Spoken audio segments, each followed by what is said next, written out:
Då får jag be att alla... May I ask everyone to take their seats?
Kära nordiska vänner, vi väntar. Dear Nordic friends, we're just going to wait another couple of minutes so that we have everyone here. We have a few guests that are still on their way from buses.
Då så tror jag faktiskt att de sista...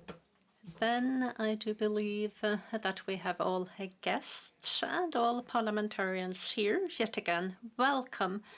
And I apologize for having you wait, but we did want to have everyone here. We're going to start this session with singing, and please welcome our guests for this cultural feature.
Min hjärtevän, farväl, farväl, vi ses.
A heartfelt thank you for that beautiful presentation. What we saw was a piece of Mozart's The Magic Flute, and we saw vocalists from the Opera House Folkoperan and their talent program.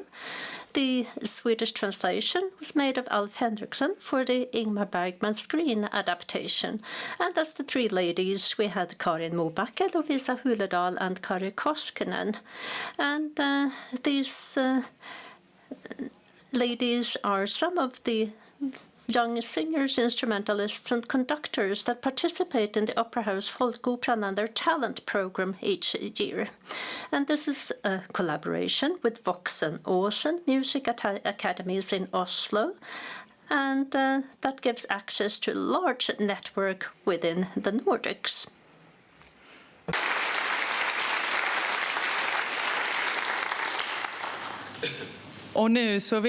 And next, I would like to give the floor to the Speaker of the Swedish Riksdag, Andreas Norlén. Please, this is kind of unusual that you come from the floor and up here, but welcome up.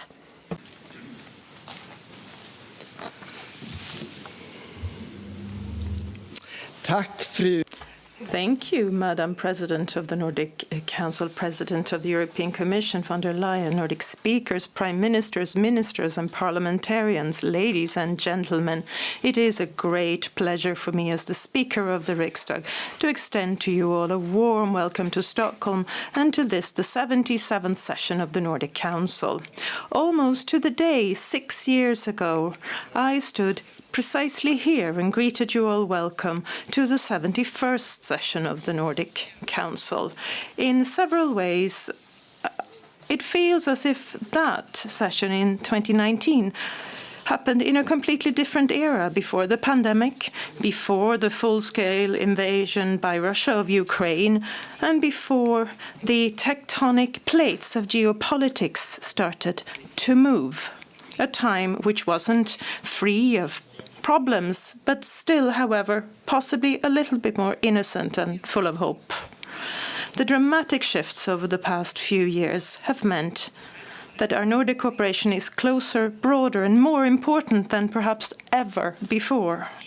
We can, of course, now discuss matters of defense policy in a different way than we used to now that Finland and Sweden have subsequently joined NATO.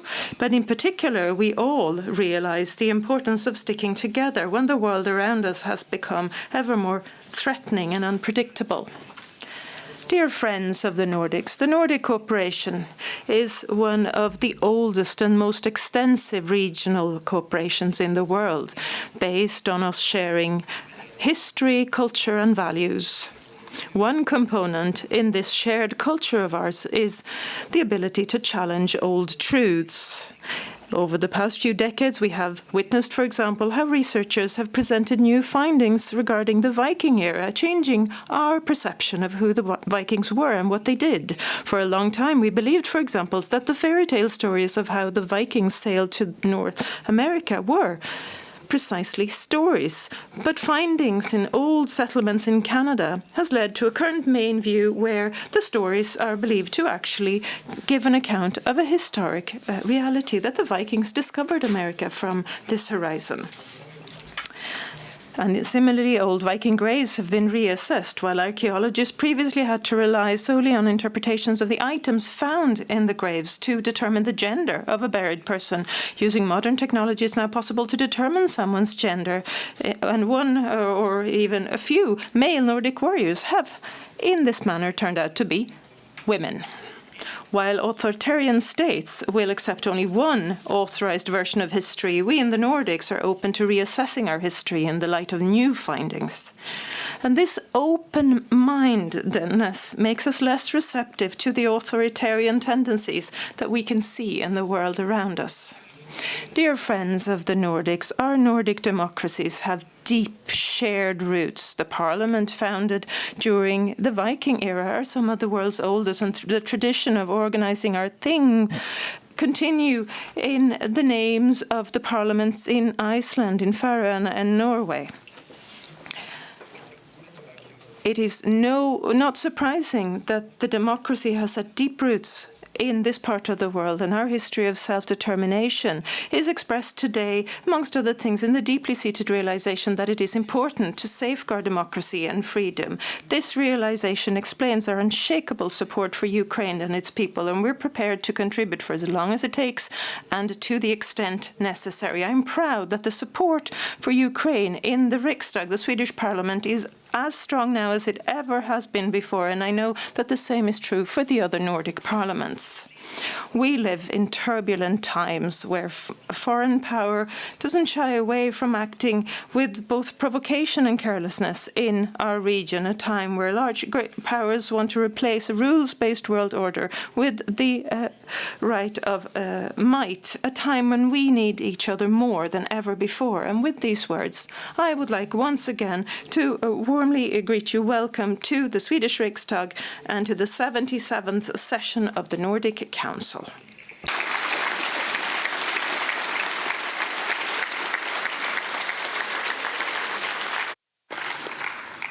Stort tack för det. Thank you to the Speaker of the Swedish Riksdag.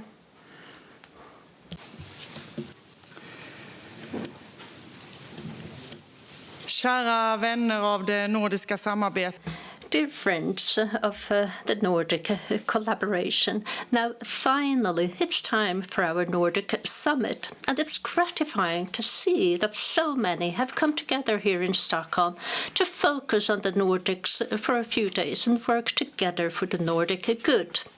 The Swedish delegation has, throughout the chairmanship of the Nordic Council this year, highlighted the core of this work, which is to create a real benefit for our citizens in their everyday lives. We've also focused on the cohesion in the Nordics. It has to stand strong for safe Nordics so that we can manage crises and challenges together. We do need each other in the Nordic family.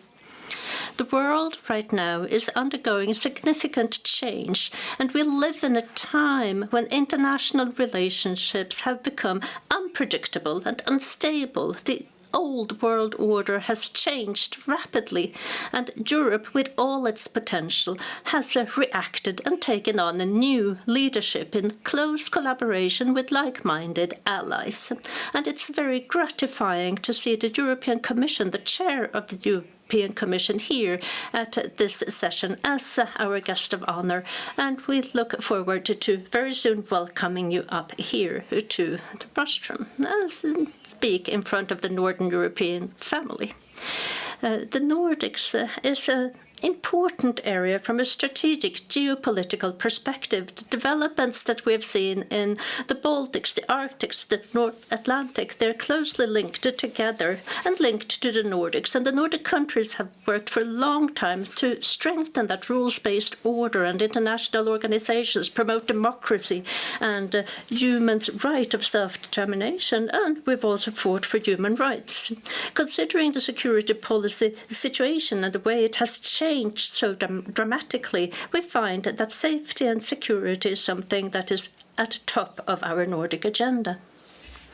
Democracy in our Nordic countries, it's strong, and we see that, for example, in the high level of participation in general elections, that people participate in democratic processes between elections and that they're interested in societal questions. And at the same time, we see big changes in our countries and the world around us, close to us, and that has an impact on the preconditions we have for our democratic rule.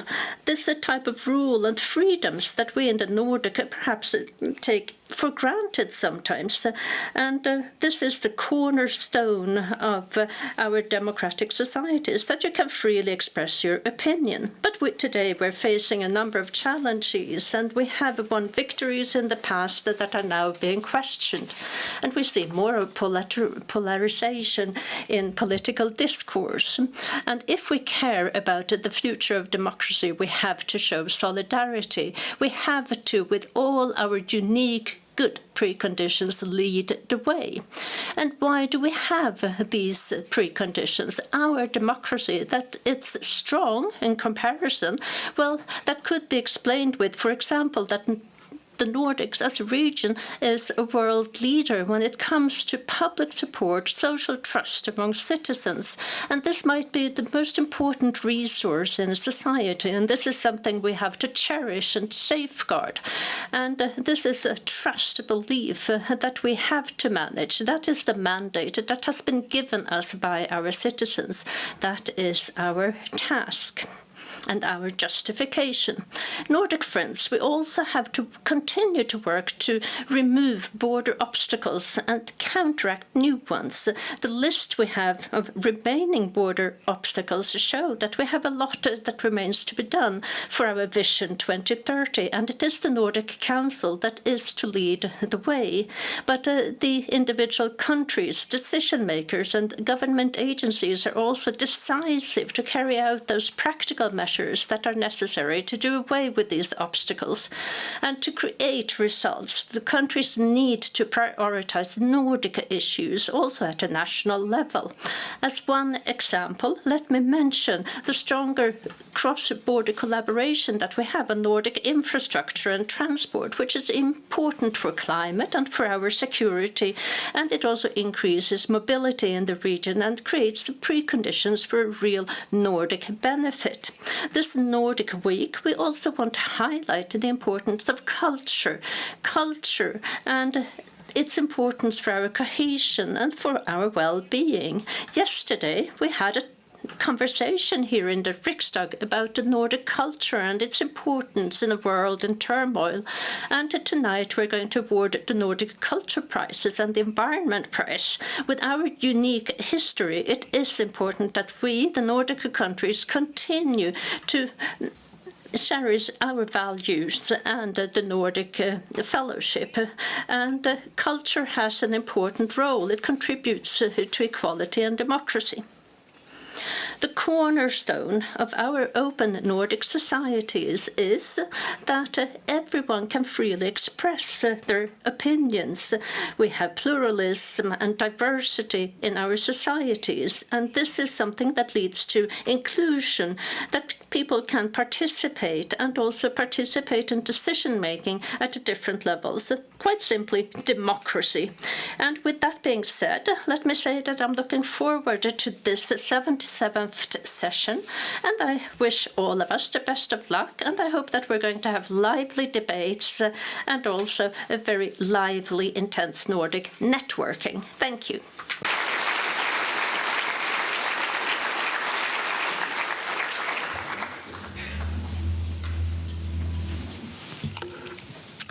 Kära nordiska talmän, Dear Nordic speakers, prime ministers, leaders, parliamentarians, guests. This is a great honor for me to now open the 77th session of the Nordic Council here in Stockholm.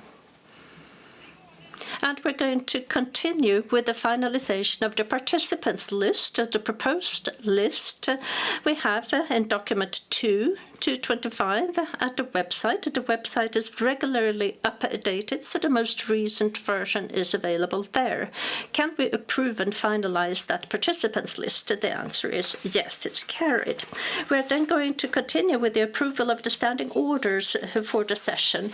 And before I continue with those standing orders, let me remind you of what rules apply in plenary. You have the buttons for voting and for asking for rejoinders where you're sitting. And on your tables, you also have a blue card. And that is to be used if you wish to speak, if you haven't said so already. I think you have them. Yes, exactly what Maria is showing you. Speeches, addresses are done from the rostrum up here and rejoinders from the two tables down there. And the speaker also replies from one of those rostrums. I'm not now quickly going to go through what we have in document 4, 2025, the rules that we have, the standing orders. And if necessary, we'll get back to these when reaching specific agenda items. The members of the Nordic Councils, the Parliamentarian Council, Youth Council get 2 minutes to introduce proposals, considerations and other speeches. Government representatives are allotted 5 minutes if there are no written documentation and 3 minutes if there is such written documentation available. And when it comes to the debate today under the summit, we have specific rules that we'll get back to later. Then international guests are awarded 3 minutes when we have the speeches from international guests. Rejoinders, the proposal is that all members, government representatives and representatives from the Youth Nordic Council and the Sami Parliamentarian Council are giving that opportunity for a rejoinder, and you ask for a rejoinder by pressing that specific button, and after each speech. Rejoinders have a time limit of 1 minute, and the meeting chair determines the number of rejoinders and the order of those rejoinders, and we can have 2 such rounds of rejoinders per person, but we'll also keep an eye on the time. And you can read about the standing orders in document 4 2025 on the website, and you have been given copies as well. Can we then adopt those standing orders? Thank you. Then we proceed with the approval of the agenda. The proposed agenda you have in document 6 2025. It's also available on the website. Can we approve that agenda? It is carried. It has been approved. Then 1.7 resolved and carried recommendations and adaptation of those. You find them in document 8 2025 on the website. Can we approve that document? That is carried. And that means that we have dealt with agenda item 1.7. And that means that we have dealt with agenda item 1. We will now proceed to the second point on our agenda, which is the speech by our main guest speaker, the President of the European Commission, Ursula von der Leyen. During this agenda item, there will be no opportunity to take the floor to request a response. Following the speech, we will move directly to the next point on our agenda, the Nordic Council Summit with the Nordic government leaders. In the Nordic Council, we are all Europeans. The world is undergoing a shift, and we live in a time when international relationships have become unpredictable and unstable. The old order has changed, and Europe, with all its potential, has responded and shouldered a new leadership in close cooperation with like-minded alliance.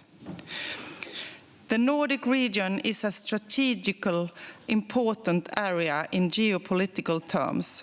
Developments in the Baltic Sea area, the Arctic and the North Atlantic are closely linked to one another and to the Nordic region, the north part of Europe. It is now my great honor to welcome you, Madam President, the leader of the European family, to Stockholm, to the Riksdag and the Nordic Council. Madam President, I invite you to the roast room and give you the floor.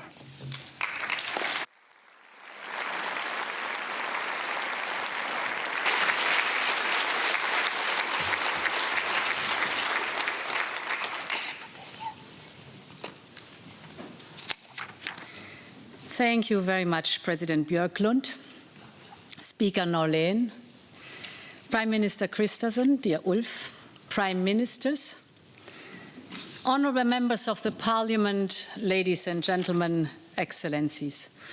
It is a pleasure to return to Stockholm, and it is an honour to address the Nordic Council.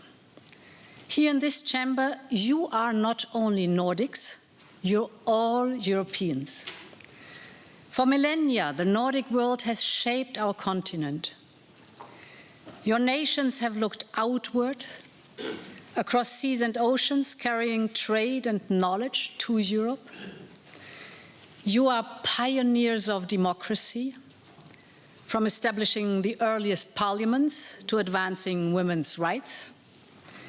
Your social market economy is embedded in the foundations of our European project. But Nordic influence extends far beyond politics. Your countries have shaped European culture in many different ways, from the haunting chords of Edvard Grieg to the infectious joy of ABBA, from the determination of the Finnish Sisu to the calming vibes of Hygge in Scandinavia, from the moral struggles of Ibsen and Strindberg to the modern drama of Borgen, and of course in the simple elegance of Nordic design that fills homes and public spaces across our continent. The Nordic touch is woven into the fabric of Europe. And Europe in turn has helped that Nordic spirit reaches the world. So my first message to you is very simple. From the bottom of my heart, tack.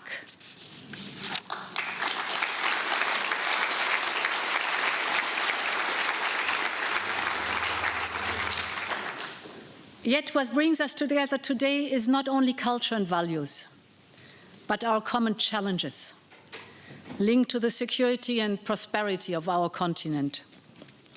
Fellow leaders, honorable members, excellencies, you stand at the frontier of a fraying global order. Not far from here, Russian fighter jets have violated European airspace. From Oslo to Copenhagen, drones have flown over critical infrastructure. In the Baltic Sea, undersea cables have been cut. Airports and logistic hubs have been paralyzed by cyber attack.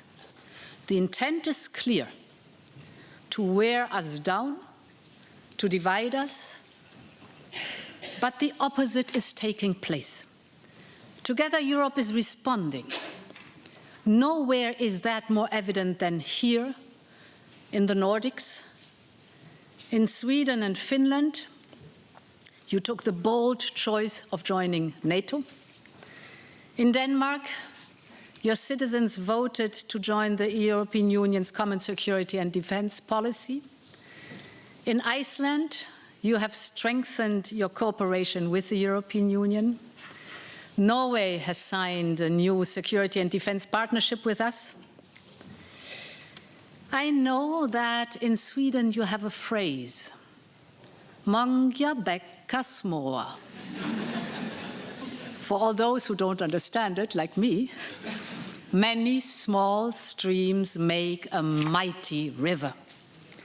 And confronted with a more dangerous world, we are learning from that wisdom. Today, Europe is stronger together. Nowhere is this clearer than in Ukraine. Putin thought he could break Ukraine's resistance in 3 days or 3 weeks. Instead, after 1,300 days, Ukraine's spirit is unbroken. And this is first and foremost because of Ukraine's courage, but also because of the unrelenting support of Europe. Your countries have shown the way. Brave Ukrainian forces fly fighter jets from Denmark, sail Swedish boats, fire Finnish artillery, use Norwegian drones, receive care in Icelandic hospitals, found refuge in the Faroe Islands. This region is famed for its solidarity. And with Ukraine, you are showing it in full force. Your countries have empowered their resistance, and I think you can take pride in it. And all of Europe thanks you for that.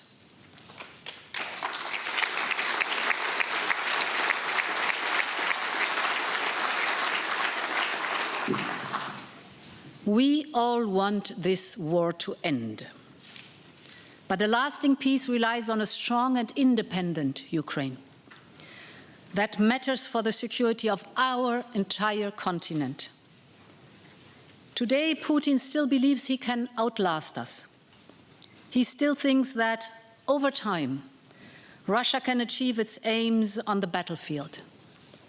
This is a clear miscalculation. A sustainable peace requires changing this miscalculation, and that is why securing long-term financial support for Ukraine is so essential. It is central to the security of all our countries, and we must also continue to raise the cost of war for Russia. Last week, we adopted the 19th package of sanctions, wide-ranging and extensive sanctions, which include measures to crack down on Russia's shadow fleet.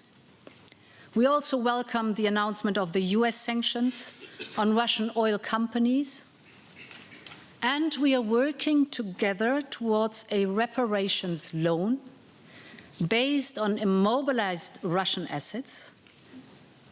This is the most effective way to sustain Ukraine's defense and its economy, and it is the clearest way to make Russia understand that time is not on their side.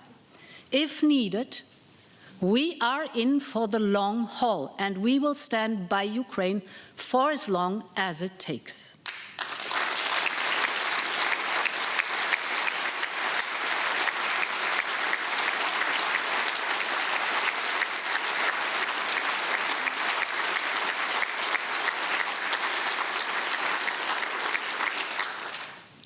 In this region, you have been warning us of the dangers for years. And you were right when you said that Russia is preparing for a long confrontation with Europe. They redeploy troops and build infrastructure near Finland's border. They step up their hybrid campaign across Europe.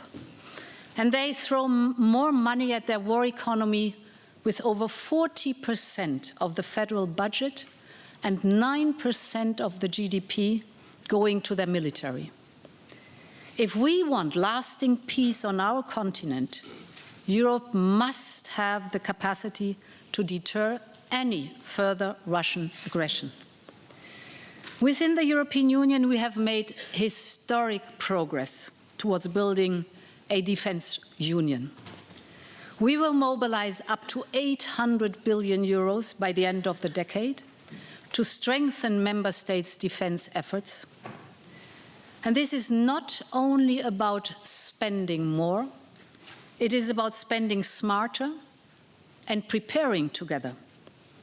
It is about ensuring that Europe can protect every centimeter of our territory. And that is the purpose of the Defense Readiness Roadmap 2030, which I presented last week to the European Council.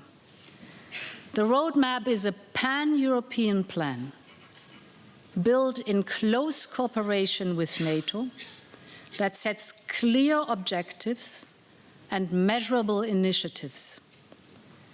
It will not duplicate existing operational structures, but it will help member states to produce and procure the capabilities they need. In this roadmap, we are again learning from the Nordics. We are taking ideas pioneered here and scaling up across Europe.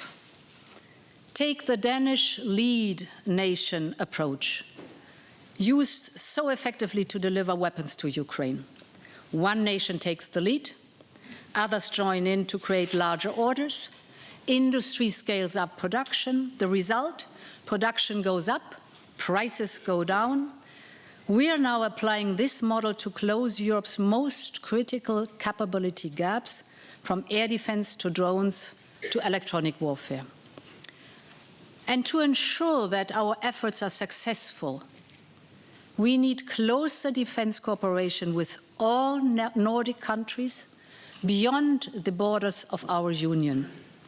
And this is why we have signed a security and defense partnership with Norway, and talks are progressing with Iceland. Both countries can already participate directly in our safe financing mechanism for joint procurement with your European neighbors, because our industries are complementary, our security is indivisible, and our unity is our best strength. And there is another lesson that we can learn from you. Your experience shows that security is not only about armies or arsenals. It is about the strength of societies. It is about being ready, not only for the conventional threats, but for hybrid attacks, floods, pandemics, and the shock of a changing world. This principle runs through right across the Nordic regions. You know that security starts with being prepared. You see it here in Sweden with your campaign, If Crisis or War Comes, designed to inform and remind every citizen that they have a role to play. Or in Finland, where preparedness is literally built into the bedrock. I saw it with my own eyes last year when I visited the vast network of civil defense shelters beneath Helsinki. You have underground car parks that can become hospitals. You have underground sports halls that can turn into refuge within hours. And I believe that Nordic preparedness should be a model for all of Europe. That is why I asked former President Sauli Niinistö to study how we can embed these lessons at the European level. His report, published 1 year ago, was crystal clear. Europe must build a preparedness union. We must build resilience into everything we do, from stockpiling critical medicines to protecting critical infrastructure. And this is not a cost. It is an investment, because it saves lives. It minimizes cost when disaster does strike. In the Nordics, you have already known that resilience is not built in the moment of crisis, but in the calm before it. Our security depends heavily upon it. Fellow leaders, honorable members, excellencies, we are in a new era of competitive geopolitics and confrontational geoeconomics. One increasingly defined by power, whether economic, technological, or military. Europe's ability to act independently rests on our competitiveness of our economies. And this is one of the most innovative regions of the world, from renewable energy to artificial intelligence, from biotech to space. You show that Europe can lead in the industries of tomorrow. But in this new age, we have to move faster. We have to make it easier for our innovative companies to succeed. We have to invest in what makes us unique and strong. And this is why we have started a huge simplification drive. And this is why we are preparing the so-called 28th regime for innovative startups and companies. And this is why we're stepping up on removing all the bottlenecks that slow down our competitiveness, from energy prices to the need of investment and private capital. In a world where others move fast, we must move faster still. And we're working closely with you on these efforts because we know that the Nordics are problem solvers. When others see a challenge, you see a solution. Take the existential threat of climate change and the transition that it will require. Thanks to your foresight and your early investment, we have become global leaders in the transition to clean energy and clean technologies. And that investment is paying off. Because today, the global clean transition is in full swing. Last year, more than 580 gigawatts in renewable energy capacity were added globally, a new global record for the third year in a row. Clean tech markets around the world are booming, not only in countries like Sweden and Norway, where almost all new cars are now electric. Look at the developing countries across Asia, Africa, and Latin America. The sales of electric cars have risen by 60%, 60, last year. Or look at the global market for wind turbines. It continues to rise by over 10% every single year. The overall global market for clean technology is set to triple within the next decade to more than $2 trillion. This is not just good news for the climate. It is a great economic opportunity. And your countries are already seizing it, from wind power in Denmark to carbon capture and storage in Norway, or the pioneering bioeconomy in Finland, which is already worth 26 billion euros a year. Here in Sweden, the drive for clean innovation is producing incredible results. At Linköping University, a few hundred kilometers from here, scientists have developed a sunlight-powered catalyst that increases green hydrogen production by 800%. That is incredible and amazing. And we want to work with you to strengthen this leadership in the clean tech sector even further. And this is why we're placing competitiveness at the heart of our next long-term European budget. We are creating a new competitiveness fund worth more than 500 billion euros, focused on the strategic sectors that will define the decades ahead. And more than 1/3 of the budget will go to climate and nature-related projects. This is not only protecting our incredible nature. This is about taking Europe's security and prosperity in our own hands. That's the way to go. Fellow leaders, honourable members, excellencies, nowhere are the forces of nature and geopolitics clashing with more intensity than in the Arctic.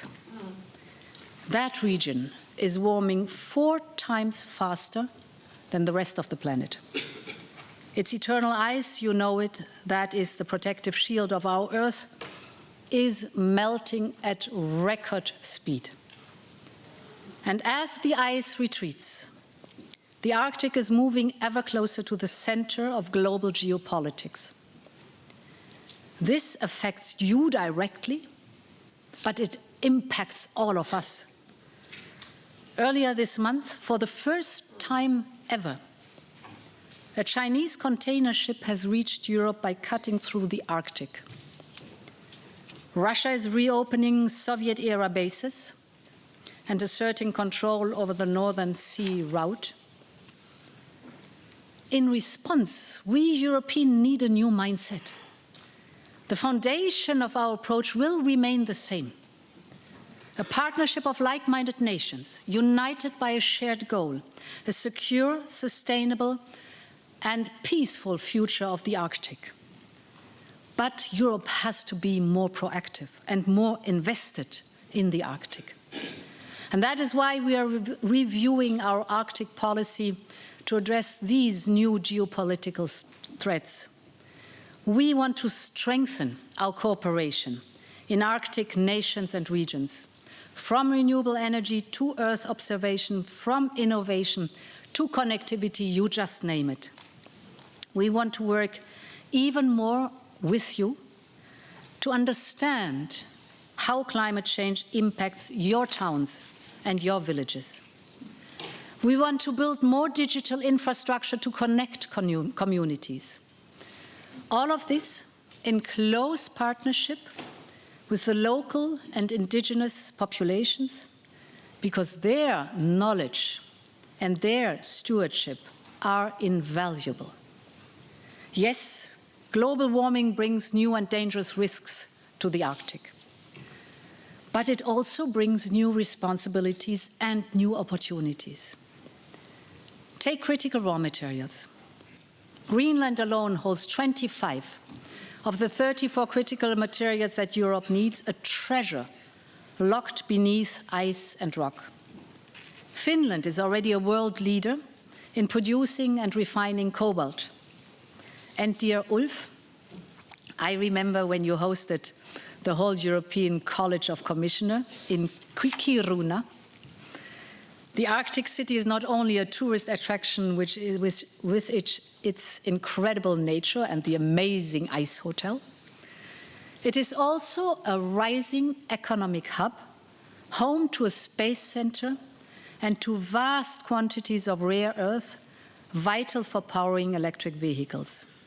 We want to join forces with you to create new local industries and value chain in a sustainable way, and this is the most important point, in a sustainable way. Listen to the indigenous people, listen to the local communities, bring new jobs there, to bring new jobs and breathe new life into these communities across the high north.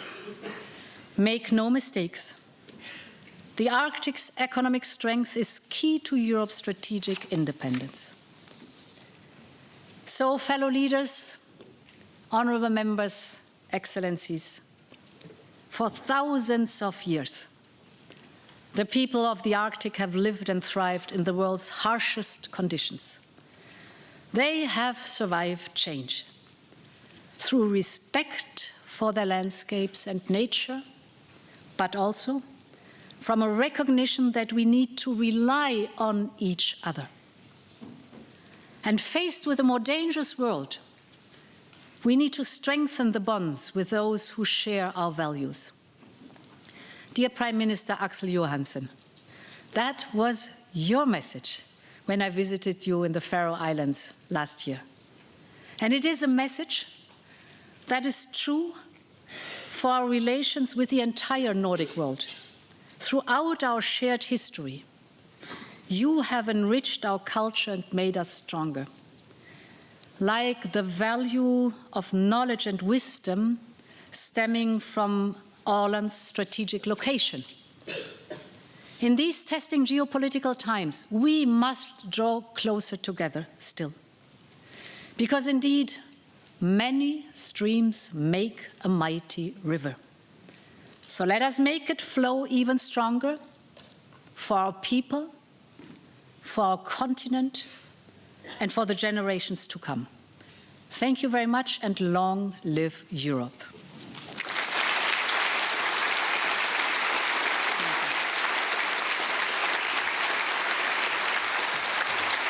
Thank you very much. Thank you.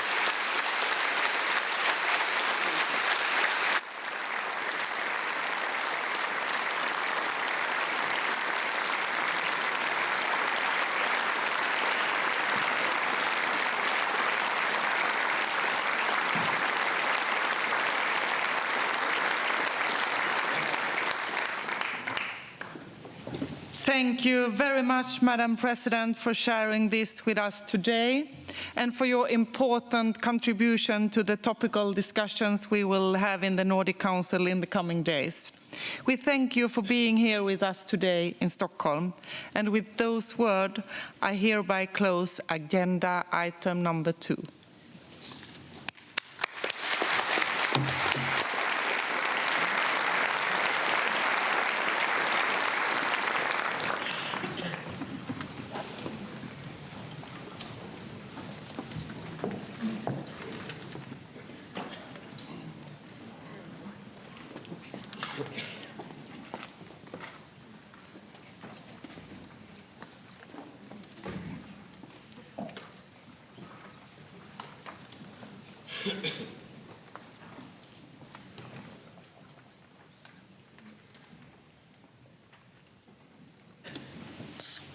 Tack så mycket. Då går vi vidare.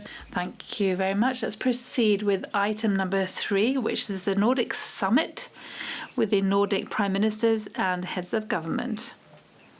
Thank you.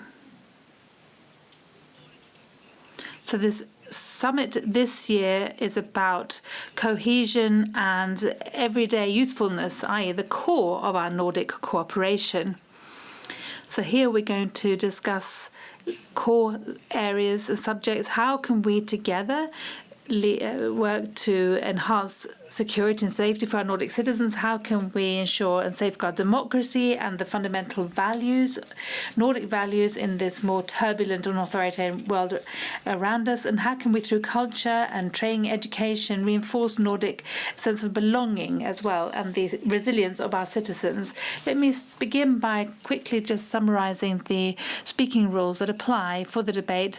The Finnish Prime Minister is given 5 minutes for his first speech to open the summit, and the other prime ministers and heads of governments will have 3 minutes at their disposal. Members in the Sami Parliament Council and the Youth Council will be given 1 minute for questions and comments after each speech by a prime minister, and the prime minister and the heads of government will be given 1 minute to respond.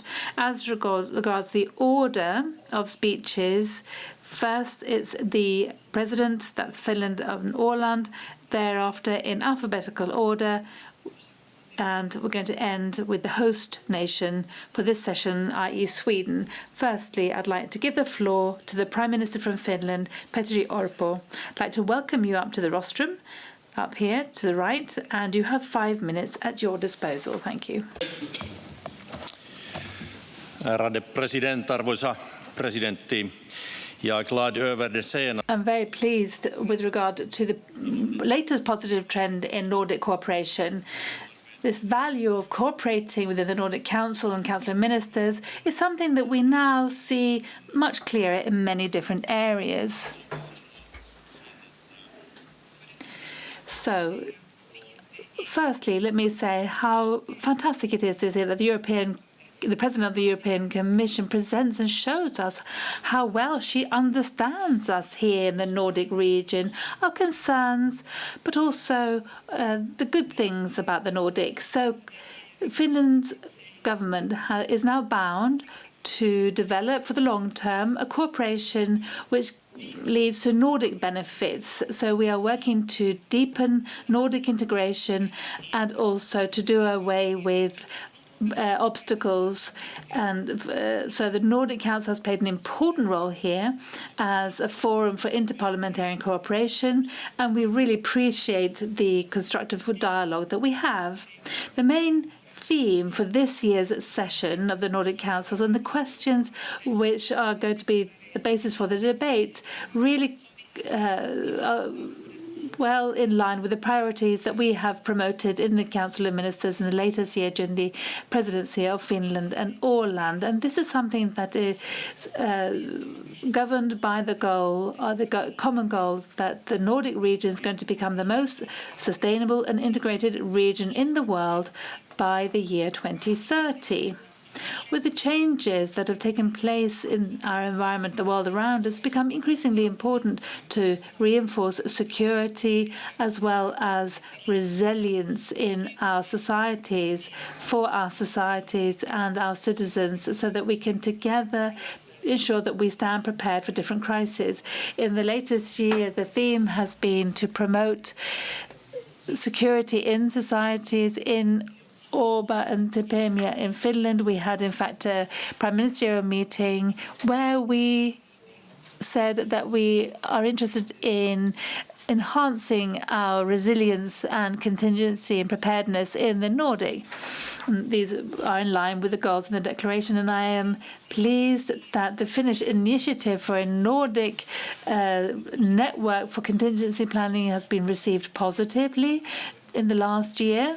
And today we have also been able to discuss this resilience with the President of the Commission, Ursula von der Leyen, and we've spoken about competitiveness as well, and that the position of the Nordic region, of the EU, and our competitiveness are decisive, in fact.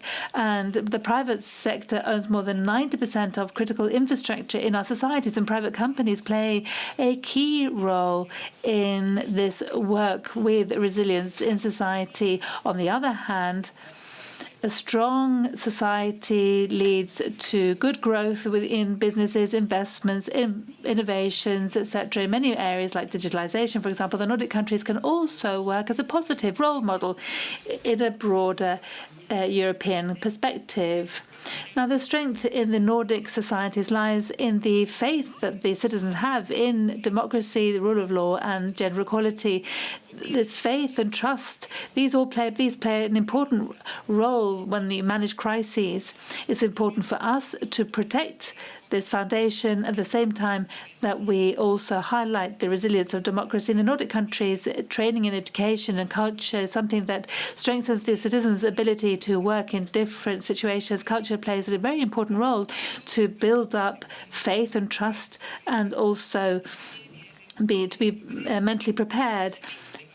It's important to be able to read and to be prepared and identify disinformation when you see it. And faith and trust also has to do with this sense of belonging in our region. This is something that creates a stronger Nordic region. Now, Russia's unlawful war and attack on Ukraine has, of course, meant that the security environment in our region has deteriorated over the last few years. And President Volodymyr Zelensky's participation in the Nordic Council session in Reykjavik last autumn was an important part of showing up our unity. It's important that we continue to support Ukraine. And as regards security and defence policy, Finland and Sweden's NATO membership has, of course, further reinforced the Nordic-Baltic security and defence cooperation in the Nordic region and the Baltic states. Through this cooperation, we can enhance security for our citizens. Now, Finland has had the presidency for the Nordic Council of Ministers, and the Haga cooperation with regard to civil preparedness, and NordEFCO as well, the Defence Corporation. We've done a fantastic job, and you can say that the Nordic region is more united than it has been for a long time. And it's important to remember that we are stronger together when we try to find solutions to the challenges that we face both today and tomorrow. Thank you.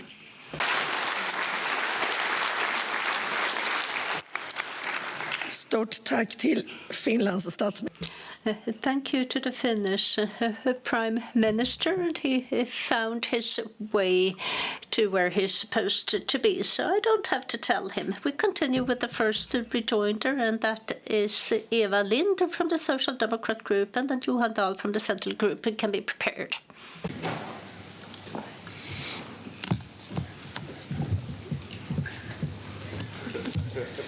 Tack så mycket för ordet. Thank you. Thank you for allowing me to speak.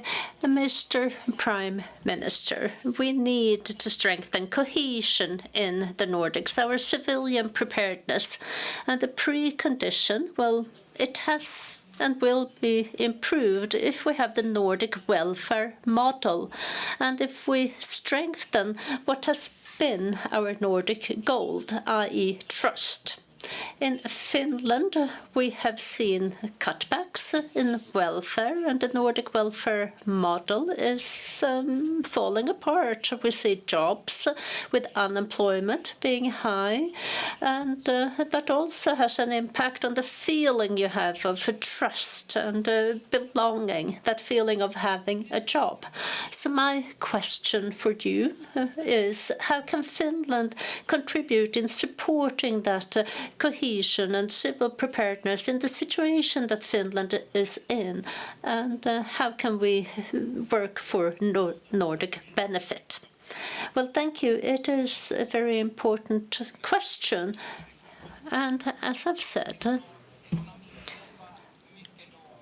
we have been in a very difficult financial position, and we had to save our Finnish society to make sure that we continue to have good education, help the weak in society. And what we had to do was that we had to create a balance in our public finances. We also had to ensure that we had a growth in the private sector. And some of these actions have been painful, but we have now worked on restoring our finances, and it's all about defending the welfare society in Finland, in the Nordics. I do believe that that is the road ahead, and I think we can get it to where you wanted to go. Yes. Thank you. Då går ordet vidare till Johan. Next, we have Johan Dahl. Next. And Annette Holmar Jansson, be prepared, please. Thank you. Mr. Prime Minister, in connection with the update of the Helsinki Agreement that has been sent to the Nordic governments, Denmark has given its full support that Faroe Islands can, in fact, have a full membership of the Nordic Council. So my question to Prime Minister, is therefore, will Finland also support Åland when they wish to have the same opportunity as the Faroe Islands and Greenland to become full members of the Nordic Council when they wish to? Please, thank you. Kiitos paljon. Thank you very much. Firstly, now Finland and Åland have a very good cooperation. There's faith and trust between the two of us, as it were. But now, according to the Helsinki Agreement, we have started a legal review of the Helsinki Agreement, which is going to be finalized by the end of the year. This is during our presidency, and so we will then try to see whether there's a need for reform with regard to the Faroe Islands, Greenland, and Åland. And I promise you that I will do my best to try to ensure that we can join forces. There's one in the family that's missing here today, which is not good, but we need to deal with these together, and we need to look at the legal parts first and resolve those. And this is something that's going to be finalized within the next few months. Tack så mycket. Då går ordet till. Thank you. And we continue with Annette Holmberg Jansson, and Lotta Jönsson Fornar can be prepared. Mr. Prime Minister, I note that the Collaboration Party, the moderate party in Sweden, they had their meeting during this weekend in Västerås, and they decided that the support to Ukraine is the most important task that we have in foreign policy in Sweden. But there were also other proposals and decisions that were made that are important for Finland and Åland, one being deepened Nordic-Baltic collaboration. And I would like to ask the Prime Minister what areas he feels should be prioritized in order to create even more of a Nordic-Baltic collaboration. Kiitos tärkeästä kysymyksestä. Thank you. An important question. If we think about the security policy situation in the world today and what has happened here in Europe and the situation of the Baltics and the Nordic countries when it comes to security policy, it is immensely important. And the Nordic Baltic collaboration is tremendously important, and Poland and Germany should also be involved. And together we have to continue to work so that we work, well, all of us together in Nordefco. We have to have civilian preparedness, and we also have to strengthen our resilience. And it's not just one silver bullet that will create this. We have to work at several different levels, and we have to do this quickly. There's nothing that should make us believe that Putin will stop when it comes to his and the Russian border. We have to be prepared, and we have to work together with the Baltics. It's very important. Tack så mycket. Då går ordet till Thank you. And we continue with Lotta Jonsson Fornarve. Nordiska råd gör sig redo att ställa frågan. Tack för ordet, herr statsminister. Thank you very much. Prime Minister, having a job to go to so you make a living, this is of course fundamental for every person. Unfortunately today we see many people unemployed in Finland just as they are here in Sweden.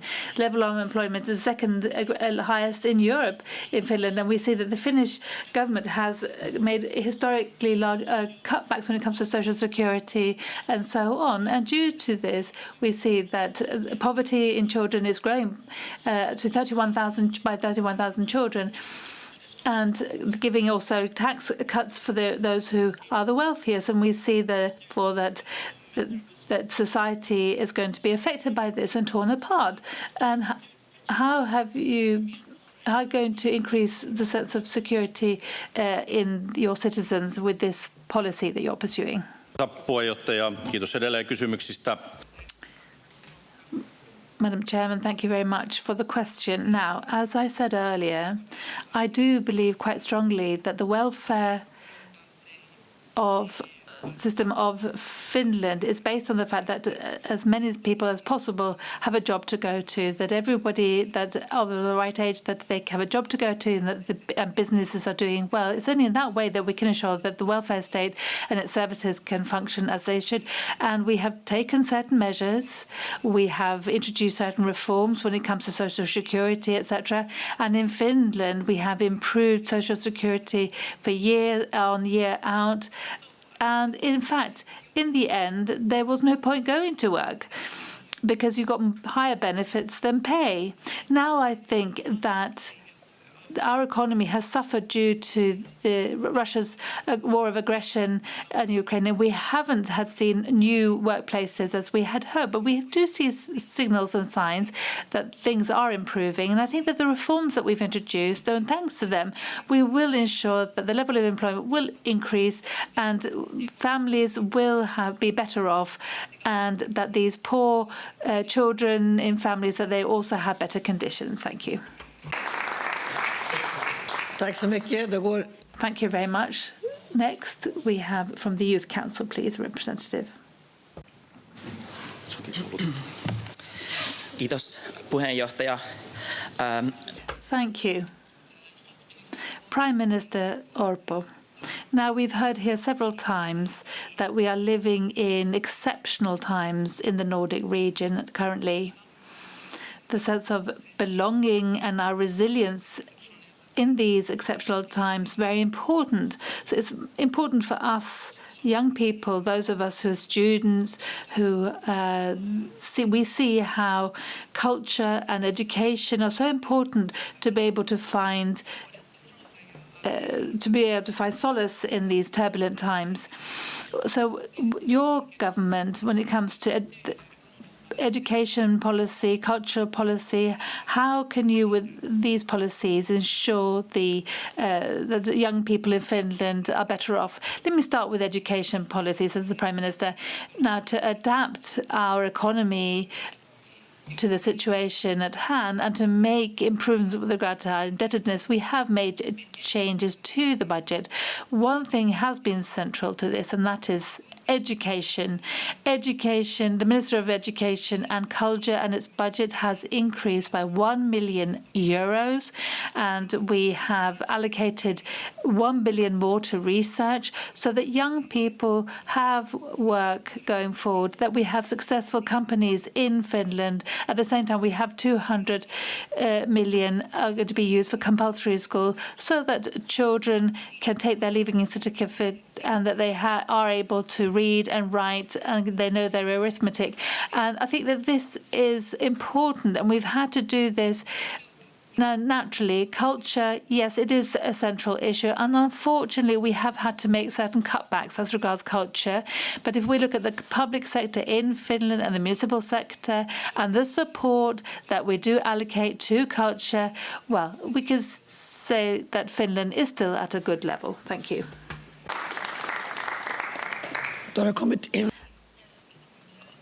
One further question from Lee Gustafsson. The floor is yours.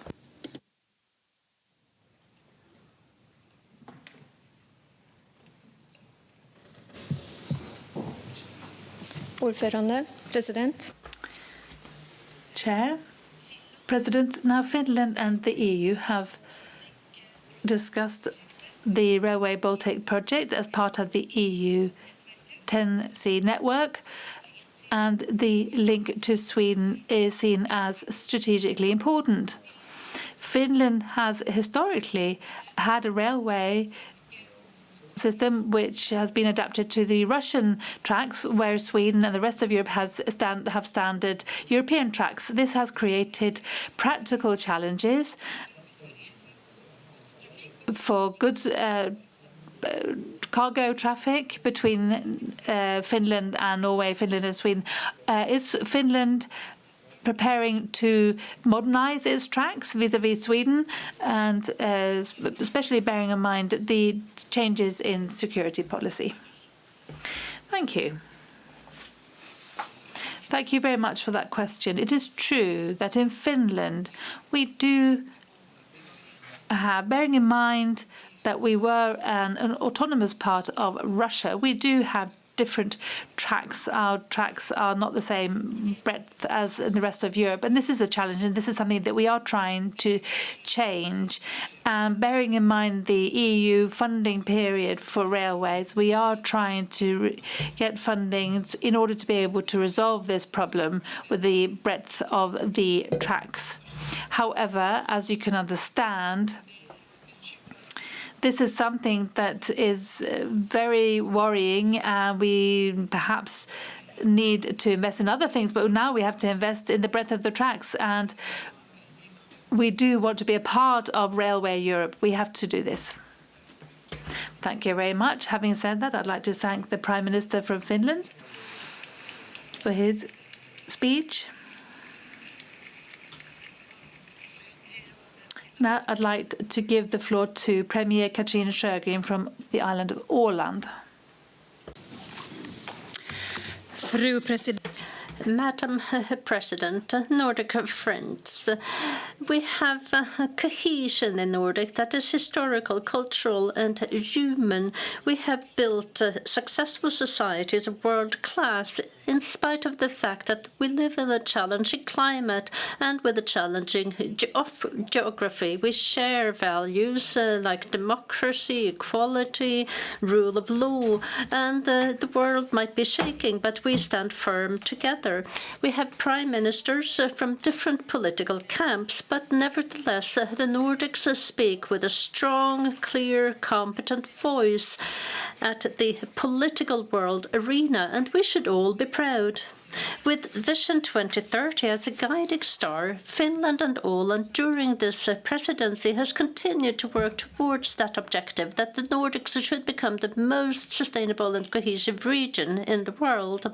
And this is an objective that, over the 6 years have moved from political catchwords to a situation where we truly are cherishing and defending our values. We're strengthening our security, and others listen to the Nordic voice, Nordic solutions and experiences.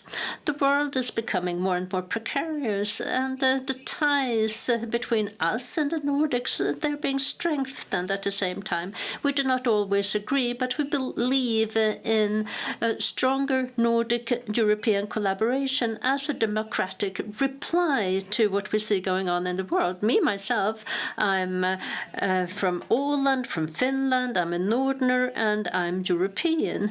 And if we do believe in safety in societies, well, societies need to work, be it schools, elderly care, police. We have to have that welfare state, and it's built on trust.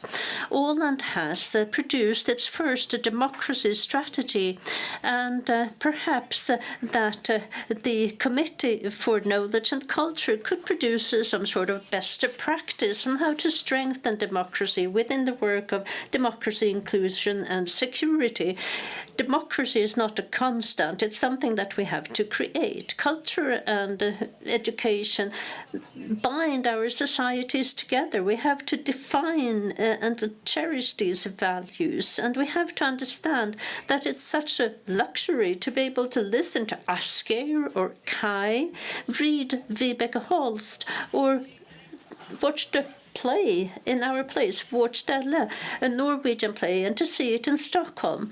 And a key question is that we continue with cohesion. It should be easy to live, work, and study across borders in the Nordics.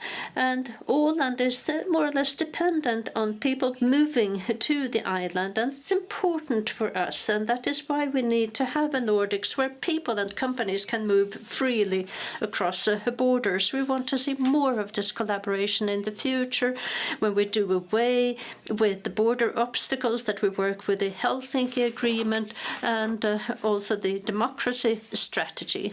And to conclude, a thank you to Prime Minister Orpo and ministers and civil servants for a very good collaboration during this presidency. Tack så mycket. Och den... Thank you. And the first rejoinder question, that is Johan Andersson from the Social Democratic Group. And then Katarina Demar can also be prepared. Tack så mycket. Thank you very much, Madam Chair. I have a question to the Premier. Now, Åland has major plans of establishing sea-based wind power north of Åland, between Åland and Sweden. This is a rather extensive project, and when it has been constructed, it will produce lots of green electricity, something that both the Stockholm region and southwestern Finland will need. Now, in the light of the fact that many Swedish wind power projects have not been able to proceed due to the defence having the final word, the question is, will anything come of your plans, and when? Now, Åland has had a good dialogue with our armed forces. We've got also lots of wind in both north and south of Åland, and together with the armed forces we have been able to see that it is in fact possible to build this project north of Åland. And Åland is strategically placed between Finland and Sweden, and we seriously believe that our wind power park, if it's built, it will contribute and help the green transition. And we do hope that we'll be able to auction out the area of the sea and the beginning of next year, and we do hope that the market responds and that we find investors, because then we can in fact complete this within 7 to 10 years. Thank you very much. Next we have Katarina Demar. Förlåt, jag ska säga det också. Mirel Höjer-Berntsen ska göra sig redo för nästa tal. And Mirel Höjer-Berntsen can be prepared. Well, thank you, President. I have a similar question as the previous speaker. We have heard a lot about ocean-based wind farms in Sweden, Åland, and we know that the sector also is interested in investing, but we also know that it's a challenge to find appropriate places and also to finance the connections.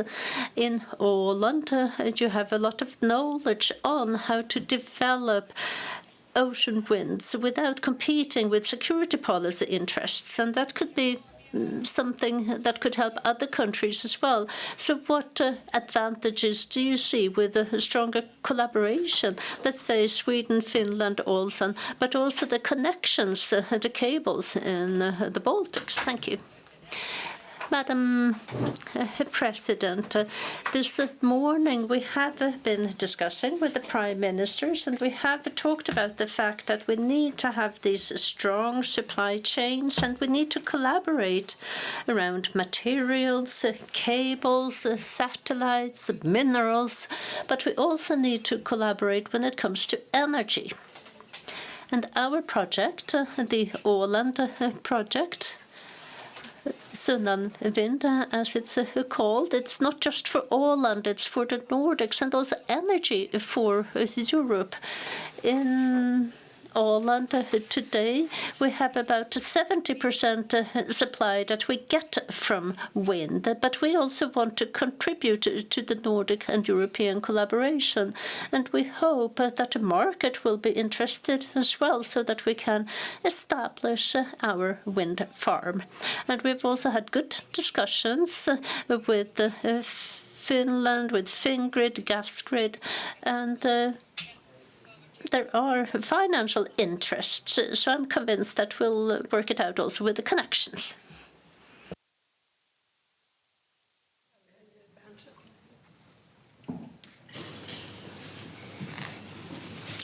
Thank you very much. Thank you. In a time when the Nordic region is investing in defence and the military, Åland is standing there as a forceful, different area. For 170 years, Åland has chosen peace before weapons, and you have proven that you can build faith and trust without threats. And this is really a good role model for our welfare model. My question to the Åland Premier is, how can Åland, with its demilitarized and neutral status, contribute to reinforcing the security of our Nordic citizens, not through rearmament, but through leadership in peace? Can we make peace and make that an active part of our security policy and not just a beautiful ideal? Thank you. Thank you. Now, the debate has been very militarized in the Nordic region and in Europe. So I would like to just say that neutralization, this is an important part of security policy, that is living up to the agreements, working for diplomacy, but in that there's also civil preparedness. Åland, together with Finland, is working a great deal with civil preparedness, but also with defense. And despite the fact that I come from Åland, I do believe defence is important, and we do have good discussions with the Foreign Minister, with the Ministry for Defence. But, of course, the basis is that you can come to agreement that we have peace, and then it's diplomacy and agreements that have been concluded that are the important thing. Thank you. Thank you. I'd like to thank the Premier for the debate. Next speaker is Mette Frederiksen from Denmark.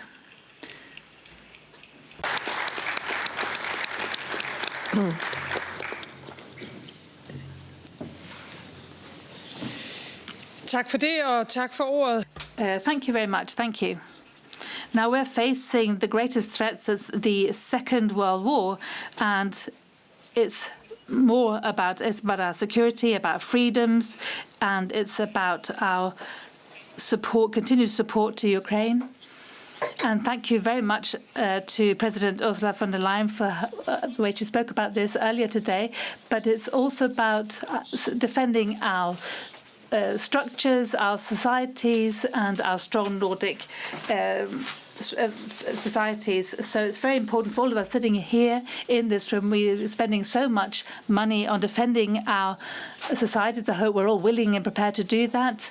And we need to cooperate across our countries, and not just do we need to rearm our nations properly. No, we also need more people alongside. We need more Tove Jansson, more Karl-Ove Knausgård, more Harald Koch. We need more critical journalists. We need more democracy that's alive. It's very important. This is the most important weapon against disinformation that we have. We need to know about our democratic values. We need to know about the roots of our societies in order to be able to defend them. Therefore, we also need to reinforce the Nordic understanding and have discussions across our borders and make use of our strong culture to create dialogue and trust. Trust is, in fact, what has made our societies what they are, our strength. This is the strength in the Nordic region, and I hope that we can all stand by this, that we have the strongest values, and we ensure that we stick together. This can reinforce our identity, our democratic values, but also the strong Nordic welfare societies that have given our citizens most possibilities and opportunities over the years. So we need to ensure that we are strong as a region. Russia continues their brutal war against Ukraine, and they will continue to try to divide us and to weaken us, our societies, but Russia will never, ever achieve that. And I'm pleased to see that we are reinforcing our cooperation with our preparedness in the Nordic region. We need to be more robust. We need to enhance our security, and we need to do this across national borders so that we're able to stop hybrid attacks as they come. But we have reinforced our cooperation and alliances in the Arctic, in the Baltic Sea region, and also our cooperation when it comes to the vessels coming from Russia. But we have to expect that we'll see more drone attacks, more sabotage, more disinformation, more balloons flying across borders to the Baltic states, and all this is a part of the hybrid war. So therefore, preparedness needs to be improved and reinforced. It's a decisive part of an important way of strengthening our foundations now that we're all members of NATO. And we also have our European cooperation as well that gives us greater strength. We all know, as coming from the North, we can't do this on our own. We know that, and our peace and our values, our everyday lives, this is something that we all can stand together in this very turbulent world. Thank you very much.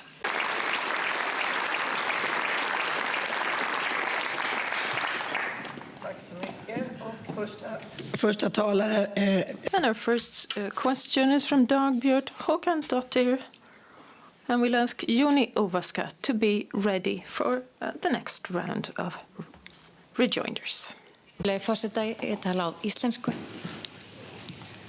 Thank you. I will be speaking Icelandic. Ministers, when we talk about safety and resilience in the Nordics, we mustn't forget about the Arctic or in any way underestimate the people who live there and their region. We know that there are many who want to make this area a region or a sphere of influence. So we need to strengthen our identity. But in doing so, we need to also shoulder the required responsibility. And here's my question to the Prime Minister. How would you like to increase investments in infrastructure in Greenland in such a way that the Greenlanders over the next year can become a full participant at Nordic and international level in the development of security and defence? Ordet går till statsminister Mette Frederiksen, Prime Minister. Thank you. Well, I'm not entirely sure I got the entire translation, but I think I'll have to ask you to ask the question again. Would you like me to do it in Danish instead? Well, that's entirely up to you. But just to make sure it's correct, yes, let me repeat my question. How do you feel that Denmark can invest in infrastructure and development and training and education in Greenland so that they can better cope with their developments in the future, since they know better than anyone else what it is needed in that region? Thank you, and thank you very much for speaking my mother tongue. I unfortunately cannot reciprocate, but we have an important framework agreement between the Danish government and the Inatsisartut, and we are in a situation where we fully see backup of the Danish government. The Greenland future is defined in Nuuk and by the government in Greenland. We need to make sure that we give the support necessary to further development of the Greenland society. And let me also warmly thank all the Nordic colleagues in all the countries, the Kingdom of Denmark and Greenland are in an unusual situation earlier this year where we received great assistance and we could tell that there was true Nordic support for Greenland. Thank you.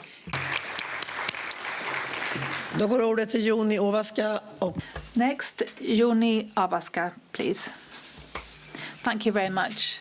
Thank you, Prime Minister. A great deal has happened since the Nordic Council session in 2024, and Mette Frederiksen has become the symbol for the cohesion of the Nordic region. Nordic cooperation must function in ordinary times for it to be able to function in a crisis. So the contacts are important, but the structures perhaps are even more important, bearing in mind continuity and resilience. Now, the Nordic Council and Council of Ministers are the framework of the structure for Nordic cooperation, and there are many who are now waiting for foreign and defence policy become a part of the Helsinki Agreement in order for these to be included in our existing structures. Now, this is really about crisis management and contingency planning and resilience. So in what way will the Danish government work to promote the inclusion or the revision of the Helsinki Agreement as having the presidency of the Nordic Council? And will also the new agreement be approved at the session next year in Copenhagen? Yeah, so now, from a Danish perspective, of course, we are very interested in the work in this area, bearing in mind Greenland and the Faroe Islands. This is of primary concern to us. When it comes to defence and security policy, well, let me just point a warning finger that we need to be careful that we don't meet too many often and speak about the same subjects. We have NATO cooperation, which is the most important, and I'm so happy that we have two neighbours part of this NATO cooperation now, and then we have the EU cooperation. That's the most important. We have ensures that we can support and do what we can do as regards defence policy. Naturally, we can discuss defence and foreign policy also in the Nordic context. However, I think I think we can do more when it comes to preparedness and contingency plan, because our societies are pretty similar. And for example, when there's a need, for example, with military exercise, etc., other things in the Baltic Sea, then we can cooperate as well. But I do see a need for greater political cooperation in the Nordic region, because unfortunately we have organised crime that travels from one country to the other within the Nordic region. But let me warn against copying too many of the discussions that we have in other contexts and having them in the Nordic context. I hope that you understand what I mean. Thank you. Thank you. Next, we have Bryndis Haraldsdottir, please. Hon skulle ju tala på isländsk. I will be speaking Icelandic.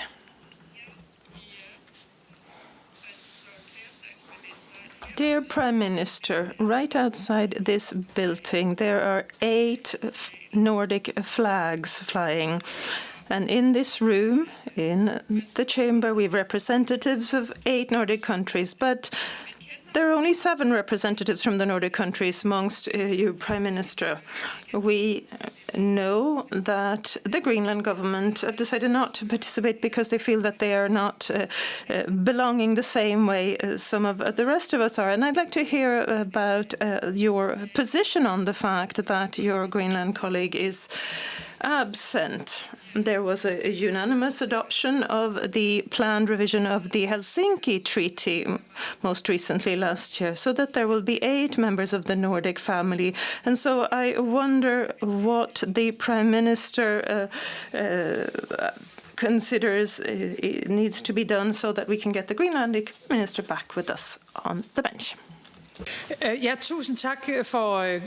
Thank you very much for excellent questions. And I'm very happy to hear what I understand as full support from Iceland to Greenland to ensure that we can all be here on an equal footing. And this is what we're striving towards in the Nordics. There are 8 countries, as far as I'm concerned, contributing everyone to strong cultures and countries in the Nordic region together. And there's a wish from the Danish government's side to give full support to the request from the Faroe Islands and Greenland to be part of this community on an equal footing. We continue to fully support that approach. The legal preparatory work needs to be underway. We need to appoint a commission and make the necessary changes to the treaty for the cooperation at the Nordic level.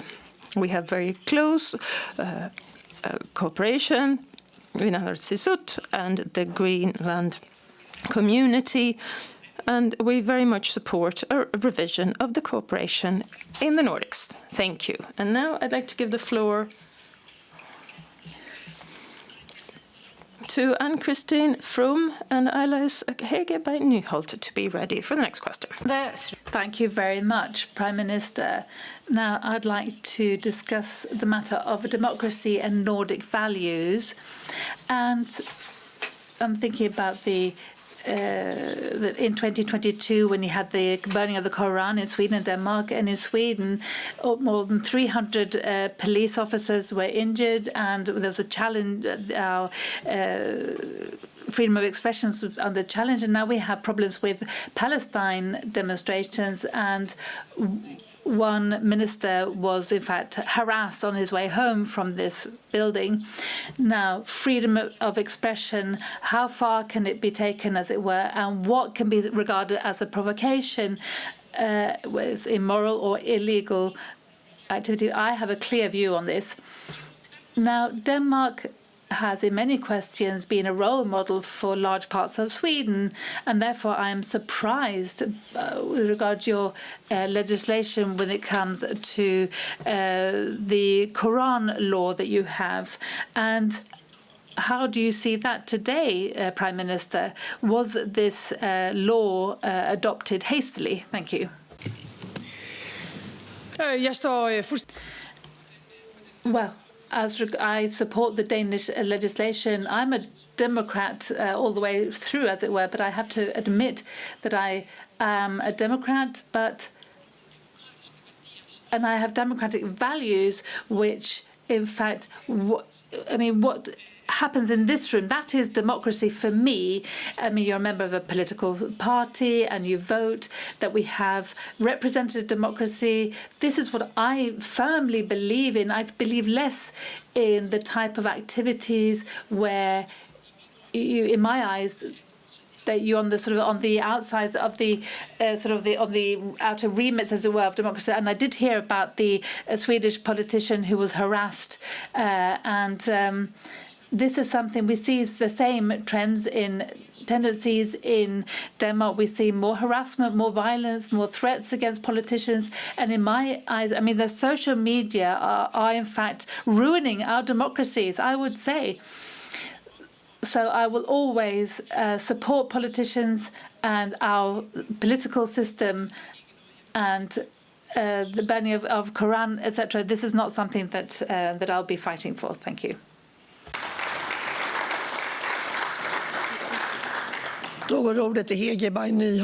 Next we have Hege by Nyholt. And Stefan Berger, please be prepared. Thank you, President. Prime Minister, for over 2 years, the world community has witnessed the ongoing genocide in Gaza. We've seen enormous suffering amongst civilians, people forced to flee. The civil community has been bombed to collapse. We've heard stories of children who are being exposed to surgery without anesthesia and lack of medical equipment, and over 1,000 healthcare professionals who've been killed. The WHO WHO has requested the countries of the world to receive those who are being evacuated for medical reasons from Gaza. And in spite of the fact that the Danish healthcare regions have been clear to say that they have the capacity to receive patients from Gaza, the Danish government has rejected the possibility of receiving people who are evacuated for medicinal reasons. Could the Prime Minister tell us why Denmark has chosen to do so in opposition to the request from the WHO?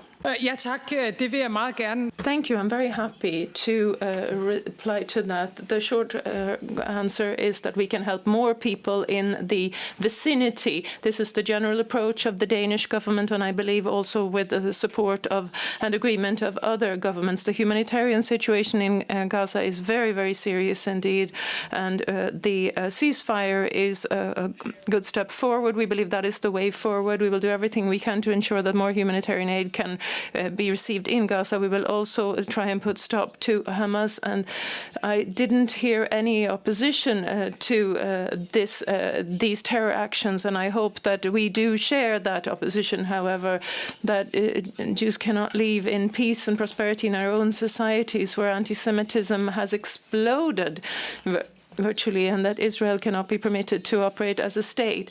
We are supporters of a two-state solution, and we want to help where we can help the largest number of people, and believe that that is in the absolute vicinity of the events. Thank you. Tack så mycket. Då är det Helge Andrén Njåstad och sen... Next we have Helge, and then we have a representative of the Nordic Council of Youth. Thank you very much. So you spoke about preparedness and security, important themes, absolutely. And this is, in fact, a reason why my party is the second largest party in Norway, with 47 representatives, because we say on a daily basis more crime amongst young people, increase in violence. We see this on a daily basis in Norway, and we have challenges in the Nordic for these young people who are recruited at a very young age. In Denmark, you have a system where you can lock the door in a certain way. Can you say perhaps a little bit more about the way of attacking, how you've started to attack youth crime and different measures in place? Thank you very much for a question. First of all, we have criminal problems with crime in Denmark, and perhaps fewer, that's true, compared to other countries in the Nordic region. That's because we have a very tough policy when it comes to this, and a lot of the harsh criminality that we see in the Nordic region we've never seen before, and not to the extent that we do today. And unfortunately, there is a link between immigration in Malmö, for example, from North Africa, where we see the wave of crime that we experience at the moment. And we need to attack organised crime very harshly, and we've done that. We have much stronger punishments than we had before, sentencing. For example, for just carrying a weapon, and we have dual sentencing. For example, if you're part of organized crime or some kind of syndicate, and we also raise sentencing, for example, if there's violence included. And so the short version of this is that if we want societies that we knew once upon a time in the Nordic region, where there's peace and where there's a sense of security, we need to take the people who come from the outside, and we really need to fight those that disturb and disrupt our societies. And we've seen so many people who have come, amongst other things, to Denmark, and who are working, who are behaving beautifully, but we have to when we look at the crime statistics, we see where these people come from, predominantly from the Middle East. Då är det Ungdomens Nordiska råd som får ställa sin fråga. And now we have the Nordic Youth Council, please. Tack, fru president. Thank you, Madam President. I would put it to you that the largest combined Nordic region is in the Öresund region, where people are being transported in a way back and forth that is unparalleled anywhere. And this is why this area can coexist so well. We saw during the pandemic, however, how there were challenges with the lockdowns during the pandemic. And now we're coming into greater periods of crisis, and we might end up in similar situations in the future. So I'd like to ask the Prime Minister how we can secure life in the Öresund region. How can we ensure that we have a transport and preparedness plan in place for the region? Thank you. First of all, let me say that I'm not opposed to border controls. I'm in favor. I believe that this is an important part of being able to safeguard your country, knowing who's coming into the country, and you can also turn those away who should not be allowed entry. And this is why over a longer period of time we've had border controls, Sweden also, for that matter, and a number of other European countries as well. So I have to be honest and say that it's not that I strive towards a Nordics where we will have no border controls when there's a risk of criminality or terror attacks. As countries, we need to be able to secure our borders, and who comes into the country needs to be supervised. It's not just about people traveling because they're studying or working or enjoying the welfare state. We want that, but however, my approach is not that border controls are per se negative. It is a necessary tool on occasions to safeguard my own country. In periods of deep crisis or even more difficult situation, border controls or work across borders will surely be a component to consider, but I think we are sufficiently integrated between ourselves in the Nordics that we will be able to proceed, and we can have a well-functioning labour market, for example, and a Nordic region where young people can travel across borders to study, but you must not be able to do it to cross from one country to another to commit a crime. And that is a problem we've seen in the southern parts of Sweden. We've absolutely no desire to have that coming into Denmark. Thank you. Och därmed så tackar vi statsminister. Thank you very much to Prime Minister Mette Frederiksen, and proceed.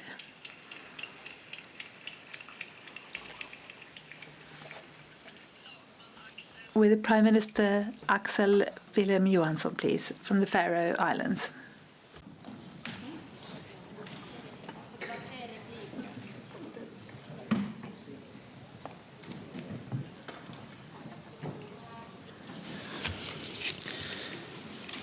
Fru President, Madam President, dear Nordic friends, colleagues, when I look out across this group of people, I do not simply see countries and borders. I see a family sharing values, history and language, and sea, hope and wind. The last week has been filled with pride for the Faroe Islands. After 39 years, we once again won the Nordic Council Prize of Literature, Vanyard Bang's poetry collection, Black Orchid, Svartorkide. We need more classic literature for not least social media. Bombjört stated in receiving this, and here is a sentence in Faroese: even if we're writing in a very small language, we're writing strong, meaningful books. So even if we write in a very small language, indeed, we're authoring strong, meaningful books. And if that wasn't enough, the film, The Last Paradise on Earth, won the Nordic Film Prize for the first time in the history of the Faroe Islands. Because even in islands way out at sea, there are stories that will touch all of the Nordics. It's not just about art, these prizes. It's about visibility, being seen and taken seriously as a part, as a member of the Nordic community. When a small language is heard, it enriches all of the Nordic region. The light of small communities isn't smaller because they light up for a smaller number of people. The Faroe Islands would like to contribute more to this community. We want to stand on our own legs in the Nordic House, not to break out, but to stand side by side with all the others. Like a lighthouse at sea, independent in its light, but a part of the same coastline, nevertheless. Because the Nordics is a landscape of many voices, and every voice deserves to ring free.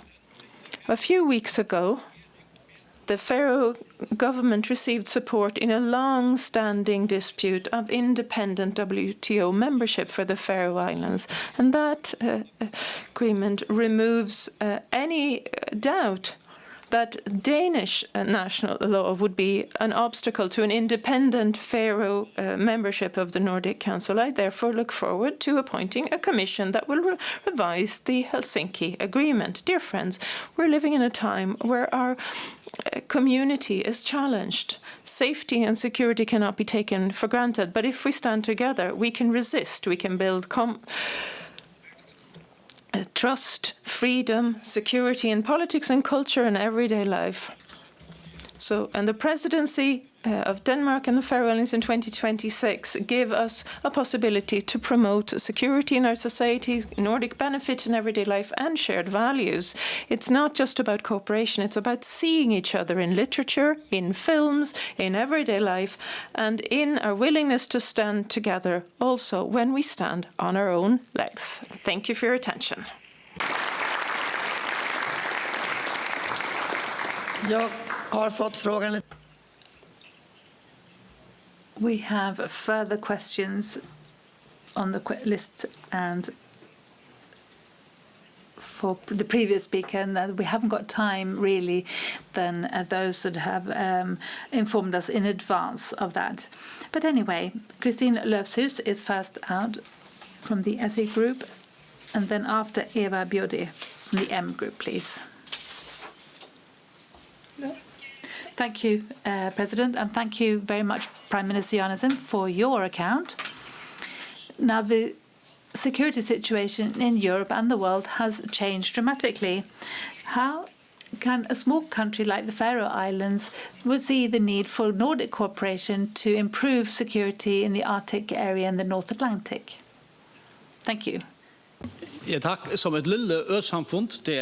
Yes, as a small country, security is, of course, very important for us, Europe, etc., in the North Atlantic, when it comes to war, but also other things.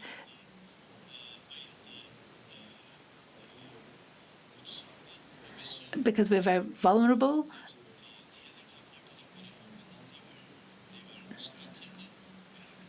Because telecommunications, etc., these are very important for us. That's why Nordic cooperation is very important, and European and NATO cooperation, all very important for us. So the cooperation that we have with our neighbours, this is, of course, of great importance for the Faroes, and the security in the North Atlantic as well. Thank you. Ordet till Eva Biaudet och Eva Biaudet, please, next, and then Marianne Pavesen, please be prepared. Thank you very much, esteemed President. Let me begin by saying that one of the best experiences in the work of the Nordic Council is to have had the opportunity to pay a visit to the Faroe Islands, getting to know people from the Faroe Islands. That might have a greater impact than you might imagine as a politician, to see the life, everyday life, and meeting people in all our Nordic countries. And my question is a continuation on the previous one to some extent. Prime Minister Fredriksson also talked about the Baltic Sea shadow fleet, the offshore cables that have been slashed. What is the assessment of security risk and hybrid attacks in the Faroe Islands in light of what's happened in the Baltic and the diplomatic crisis where the US has expressed an interest in Greenland? First of all, thank you for those beautiful words of praise to begin with, Eva. But let me first say that the Faroe Islands is not more exposed to such threats, but there are many Russian ships also in our territorial waters. And when you see what's happening in the Baltic Sea, we know that there is a potential risk. So we are on the lookout. We are alert, keeping track of the ships, in particular the Russian ones. But we're also in dialogue, amongst other things, with Denmark and Greenland to secure our telecables, potentially looking at one additional cable so that we have added security if we are subjected to a hybrid attack. And we try to prepare ourselves when it comes to security in our parts of the world. And there are also proposals in the Parliament when it comes to security in the area. Is there time for another question? No? Thank you very much. Då går ordet till Marianne. Next, Marianne Pajviesen, please.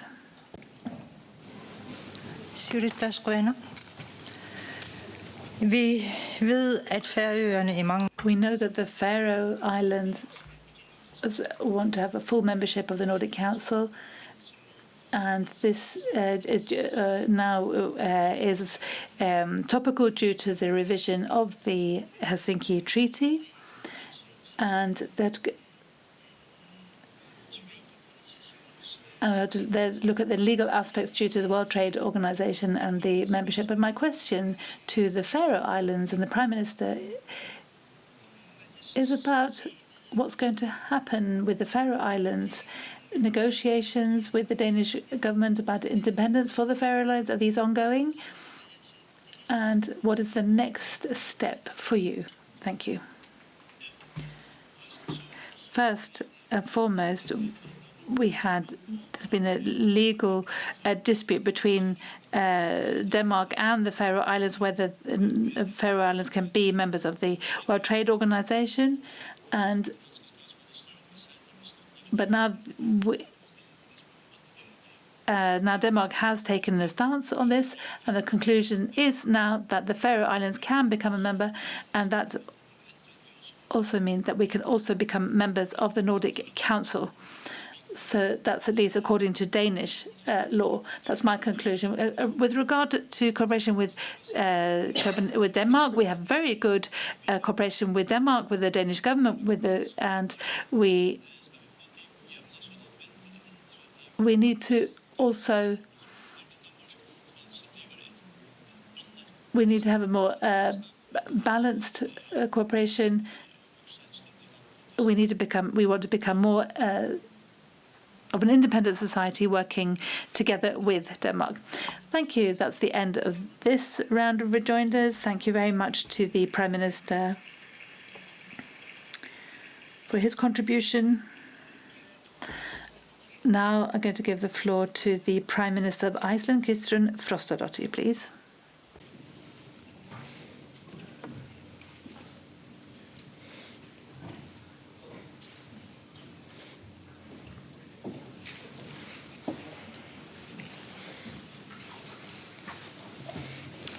Frú forseti. Madam President, and dear Nordic friends, recently a pupil in Nuuk in Greenland asked me what was the most important message I had to the children, and I responded that we need to be proud of our roots and our culture, because that's where we have a strength that will show the way forward. The Nordic countries have different histories behind them, but tolerance and sticking together is something that has permeated all our societies where people show an understanding for each other, and we have safe societies rather than divided societies. And this has led to both opportunities as well as rights and duties. And taking responsibility for your own society is a true form of loving the fatherland.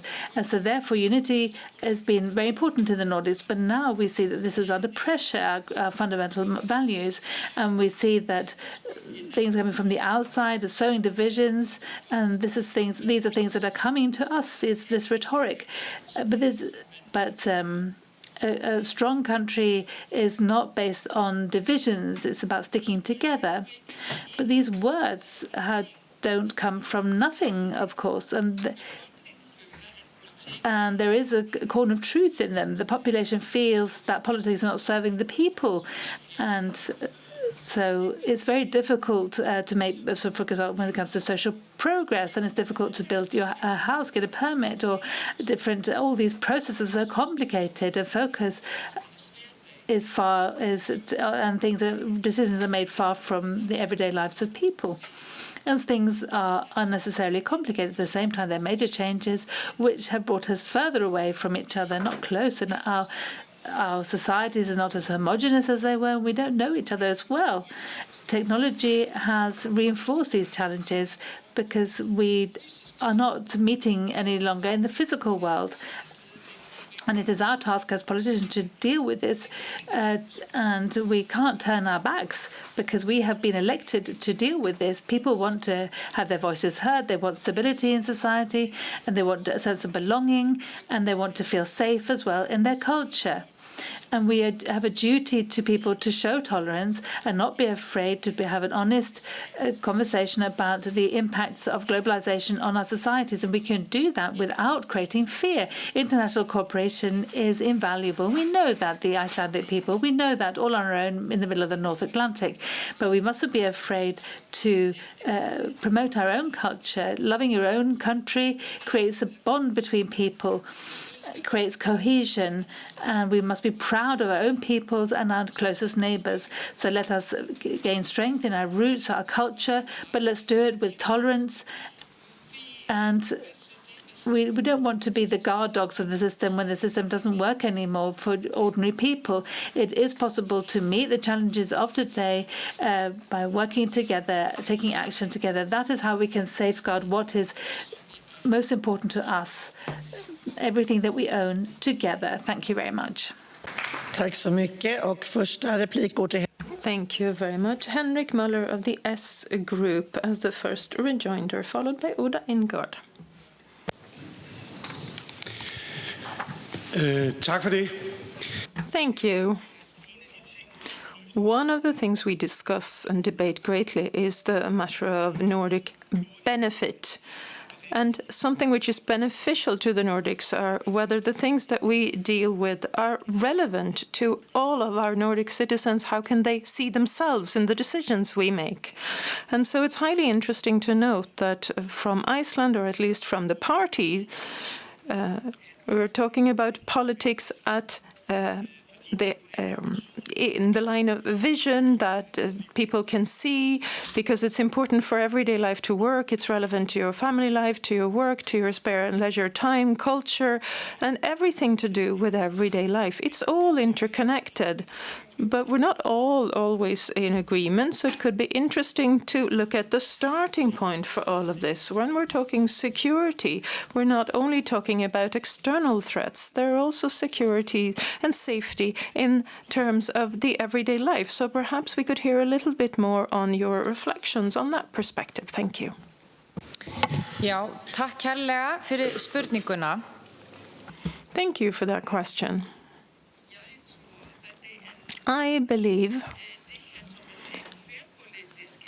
that this is a cross-sectorial political issue that we're all trying to respond to. How can we get out to and make contact with all of our citizens, being relevant to them? And I think what's relevant is to have at least a semblance of a concrete element. Also, when it comes to safety, security, and security of everyday life is important in the sense that if you don't trust the politicians who make decisions on your behalf in your everyday life, schools, education, healthcare, etc., we clearly see that there's a need to pool our forces. And I believe that the greatest challenge we are faced with, above and beyond external threats, that is the matter of trust. We need to build trust. And that is where everyday life of all of our citizens come in. We need to accomplish concrete tasks. Next, we have Oda Ingard, please. Thank you. Dear people from the Nordics and Prime Minister. Iceland and Norway, we have a strong connection in our corner of Europe, perhaps due to our status in the EEA, but also with the cooperation we've had within our fisheries policies. Now, Iceland's government is working to introduce a new referendum on Iceland's EU membership.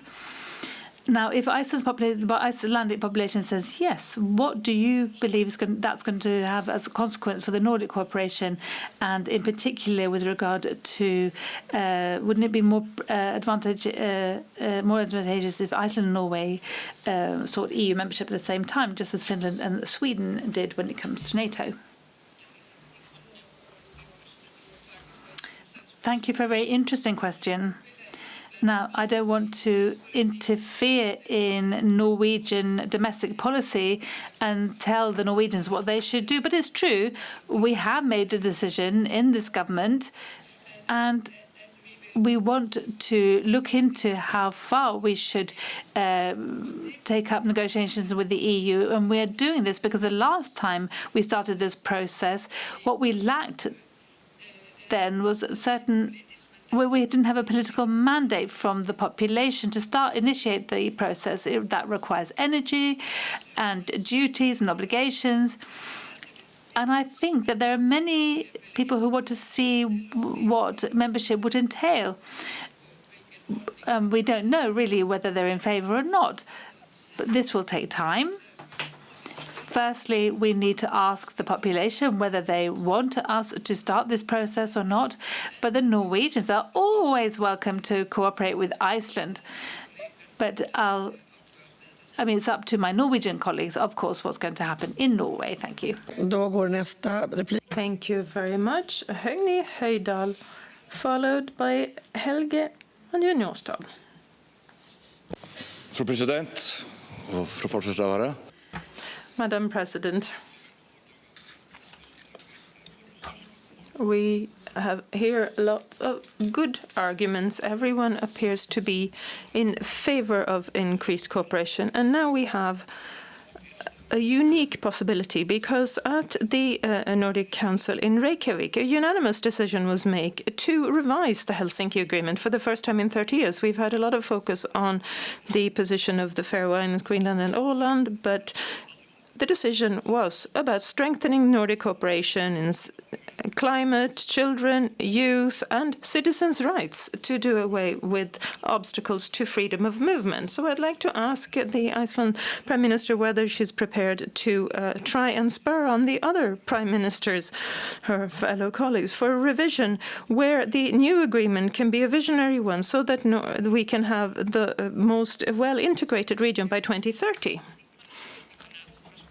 Thank you for that question.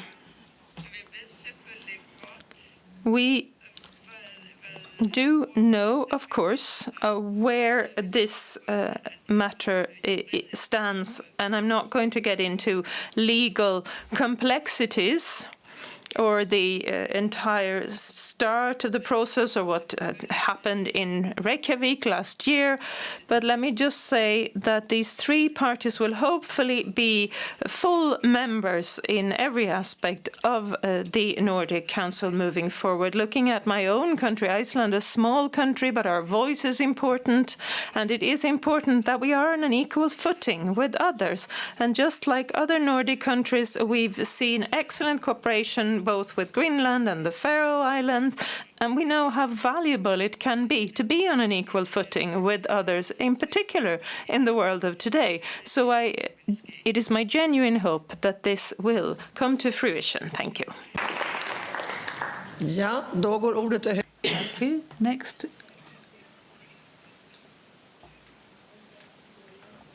So we have the next speaker. Thank you very much. I know that fisheries is something that's important for Iceland. It's also important for Norway and other countries in the Nordic regions. And today there are ongoing negotiations within the EU with regard to quotas and rights. And the idea has been that when it comes to mackerel, etc., that the quota is going to be reduced for sustainability. We know that many fishermen in Norway and Iceland are not in agreement with this and very concerned about these quotas for next year. and that will be very difficult for the fisheries industry. So, Prime Minister, would you see? Do we need to work for better quota rights, and how can we safeguard the interests and the rights of our fishermen? Thank you very much for the question. It's a very important question, especially for all our countries, especially for Iceland. The fishery industry has been a lifeline for us, and we have also had years when we've had bad there's been problems with regard to fishing, and I think that it would be important to have better, closer cooperation with regard to research. Now, our countries have always been friends, but there have been conflicts as well when it comes to fisheries. And I think it lies in our interest, in all our interests, for the fish catches that we safeguard these, but also that this is a sustainable industry going forward, which is why I hope that we have close cooperation in future years. Thank you. Next, we have the Youth Council, please.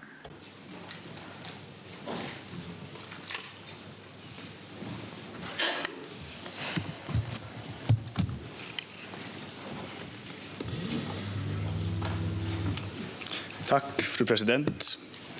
Fru fortsatsrådgivare. President, Premier, strong digital solutions integrated into public administration is a requirement for society to be competitive. It's a key to a modern society. In the Faroe Islands, we celebrated 5 years with public digital ID and login services and a citizens platform for Faroe Islanders to carry out their public affairs. Now the digitization plan is continuing. It will include identity match, where it's possible to attach Faroe personal numbers to non-Faroe international personal numbers if you are registered in the civil register. Iceland have also made progress and great strides in digitalization with EID, and I have a question to the Prime Minister. How does Iceland intend to work to ensure that Iceland's digital solutions in the longer term will be possible to integrate with other Nordic countries? And is this something that would be of value to the everyday life of our citizens in the Nordics? Thank you. Já, ég þakka fyrir spurninguna. Thank you for this question. I know that this has been discussed in the Nordic Council of Ministers and the extent to which it would be possible for us to work in closer cooperation. In this context, smaller communities and societies, we know that there are a number of those in the Nordics, in the Faroe Islands and Iceland, for example. There is a greater need for cooperation in technological matters, and so it's important to seek cooperation wherever possible. And I have good hope that the Nordic Council of Ministers will show a continued interest in this. However, Iceland has also managed quite well when it comes to developing digital tools. There are a lot of activities within public administration that is carried out digitally. We started a campaign a few years ago to digitalize the country. We still have outstanding challenges, and the Icelandic government is working to try and better coordinate between the different ministries. But we're also very grateful for assistance from elsewhere. Thank you. Thank you very much. That concludes this round of debate. Thank you very much, the Prime Minister.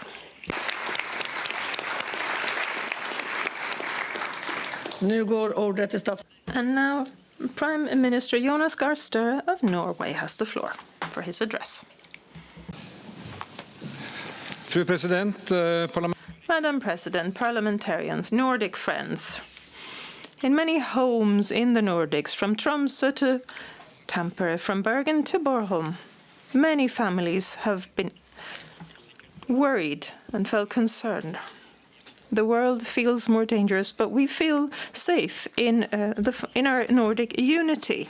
We are stronger in a turbulent world, and as government and parliaments, we have one basic task: building safety and security for our countries, for our people, and for our future. We stand together in the Ukraine fight, but safety also starts at home with tougher criminality. There's more digitalization. We need to be even more coordinated. The prime ministers have discussed this today. We see the same patterns in all of our countries. Young people who are attracted to join networks, they're bought online, violence ordered on social media, money moved digitally. And you have to say it clearly that in all countries, everyone has to follow the law. And if you break the law, there must be consequences. There will be a sanction, a punishment. We need to react quickly, and it will get people back into a life outside of criminality. We will close the door on the option for young people to choose a life in crime. Nobody shall make money from making the Nordics less safe. What has been bought for blood money shall not shine on your arm or be parked in your garage. We will seize watches, cars, jewelry, money, housing, and boastful videos of harassment, organized mass fights amongst young. This is not youth culture, it's non-culture, it's raw criminality, end of story, full stop. This is why Nordic police can no longer choose whether or not to cooperate. It is crucial. Police from Norway, Sweden, Denmark and Finland are sitting together side by side here in Sweden, trying to work together, resolving matters together. We've opened a joint police station on the border between Norway and Sweden, and we're negotiating for a new police cooperation agreement. And in Europol, Sweden is in charge of the work against violence online. Norway, Denmark and Finland are also taking part because no country can challenge this type of crime alone. And secondly, Madam President, a more coordinated Nordic defence and a strong Nordics in the NATO alliance makes all of the alliance safer. We are shoulder against shoulder. In the face of an unpredictable Russian neighbour, we continue to support Ukraine, and now the Arctic and the Nordic areas are tied together in closer cooperation with the Baltic. Norway, Sweden and Finland constitute a strategic corridor for military mobility in the north to be able to rapidly assist each other when necessary. And the new command centre for air operations in north of Norway with our 250 Nordic fighter jets is a joint shield for our support. But it's not just about defence, it's about water in your tap, having electricity, health preparedness and helping each other when so is required. So we're building a strong non-border Nordics to strengthen our joint preparedness. In 2026 we organised a year of total defence with exercise and cooperation across country borders. We strengthen total defence against all of those aspects except bad weather. We are still as exposed one as the other to that. My dear Nordic friends, we learn from each other, we trust each other, we protect each other, and in that trust that binds us together, we find the Nordic strength. Together, we will make the most of it and build safety and security for our people in the Nordic region.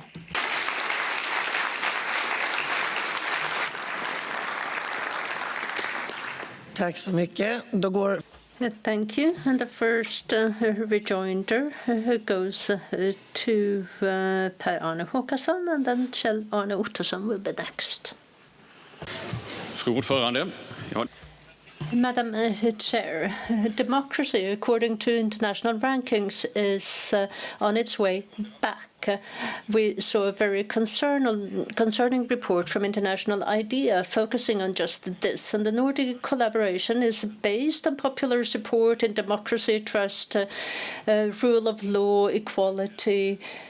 And this is something that we're proud of, as has already been expressed from the rostrum. And we have different regions across the globe that is looking at what we're doing with our Nordic collaboration. And in this day and age, with more and more authoritarian methods of ruling a country, well, it is important to highlight openness, freedom, and popular support, which is what we have done successfully. And I would like to ask the Prime Minister what he thinks that we can do. What can we gather gather around to continue this work with strengthening the democratic developments, to have open societies with the rule of law. Thank you. Well, I come from Norway and the Norwegian Storting, where we have 80% participation, which means that we see that the democracy has its strength, and we see in international rankings that we have good results in the Nordic countries with trust, etc. But we can never just rest on our laurels and feel that we have solved the issue. It's about solving people's problems in their everyday lives. That is what politicians have to do. We have to look at where people feel concerned for their safety, security, their children, and that is where we have the core of democracy and legitimacy. And as long as we have that civil society that participates its own free will, well, then we also have the foundation. And that is where we have our democracy. We have different systems in the Nordic countries. We've seen that when working together, but we have that popular support, and I think that that is the core of what we have, and that is something that we have to work for keeping all the time. Thank you. And then we continue with Kjell-Arne Ottosson, please. Thank you, President. Speaking of power in your cable, closing down scalable, fossil-free and weather-independent base power of purely ideological reasons, and add to that the war of aggression of Russia against Ukraine, has seriously intervened in the energy market and interfered with it. It's made electricity more expensive. It's natural that Nordic governments try to protect their citizens against the worst price shocks. But when so-called Norway prices, Norgespris, introduced, subsidized by the Norwegian government, and fewer cables can cause potentially irrevocable harm to our Nordic electricity cooperation. Many Norwegian experts are opposed to it, but the Arbeiderpartiet, Labour Party, and several of the support parties backing the government have written into the program that no new power cables will be built. Strategic head of operations at Svenska Kraftnät Power Company describes the whole setup as madness, and Karin Pilen Expressen goes even further. She says that Norwegian politicians are sabotaging the Nordic electricity market, and continues to mention what they're doing. Here's my question to the Norwegian Prime Minister. There's a real risk that a very costly race to the bottom might be the case between the Nordic countries. Is it worth doing this to save the cheaper electricity provision to the cabin jacuzzis? Let me just say that this is about producing more power, more sustainable, fossil-free.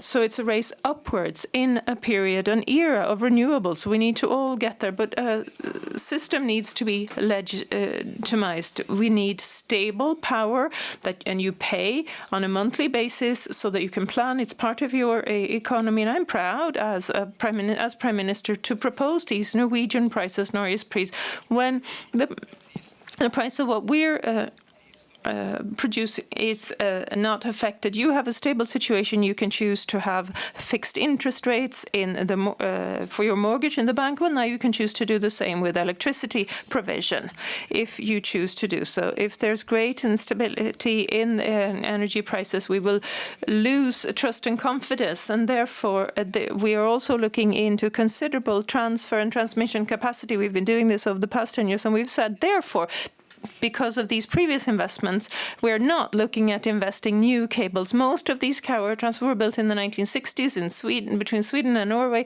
It's wise to have that set up, but the situation now is that we need sovereignty, and we also need to all contribute to producing more renewable energy in a well-functioning Nordic and European power corporation. Lars Pryss. Thank you. We continue with Lars Pryss, and next speaker will be Trine Pertumach.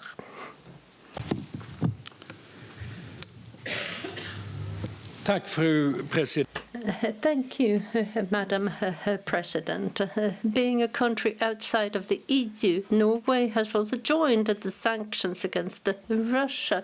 But we have certain exceptions when it comes to Norway and the sanctions.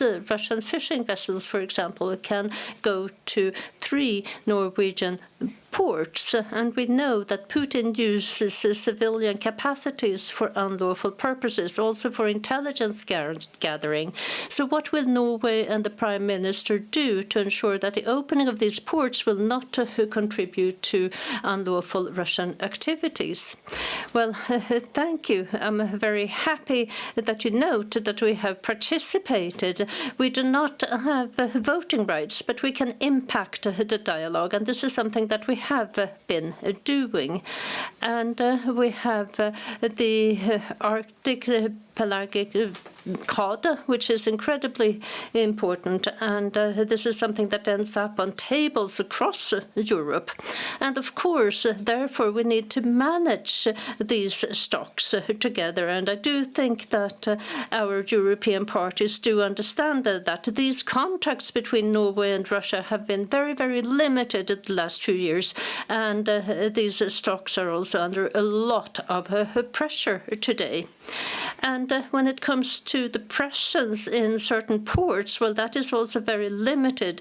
Surveillance is there, and the time is limited. And of course, we look at what is being done from these vessels, and we also know what limitations there are for these vessels.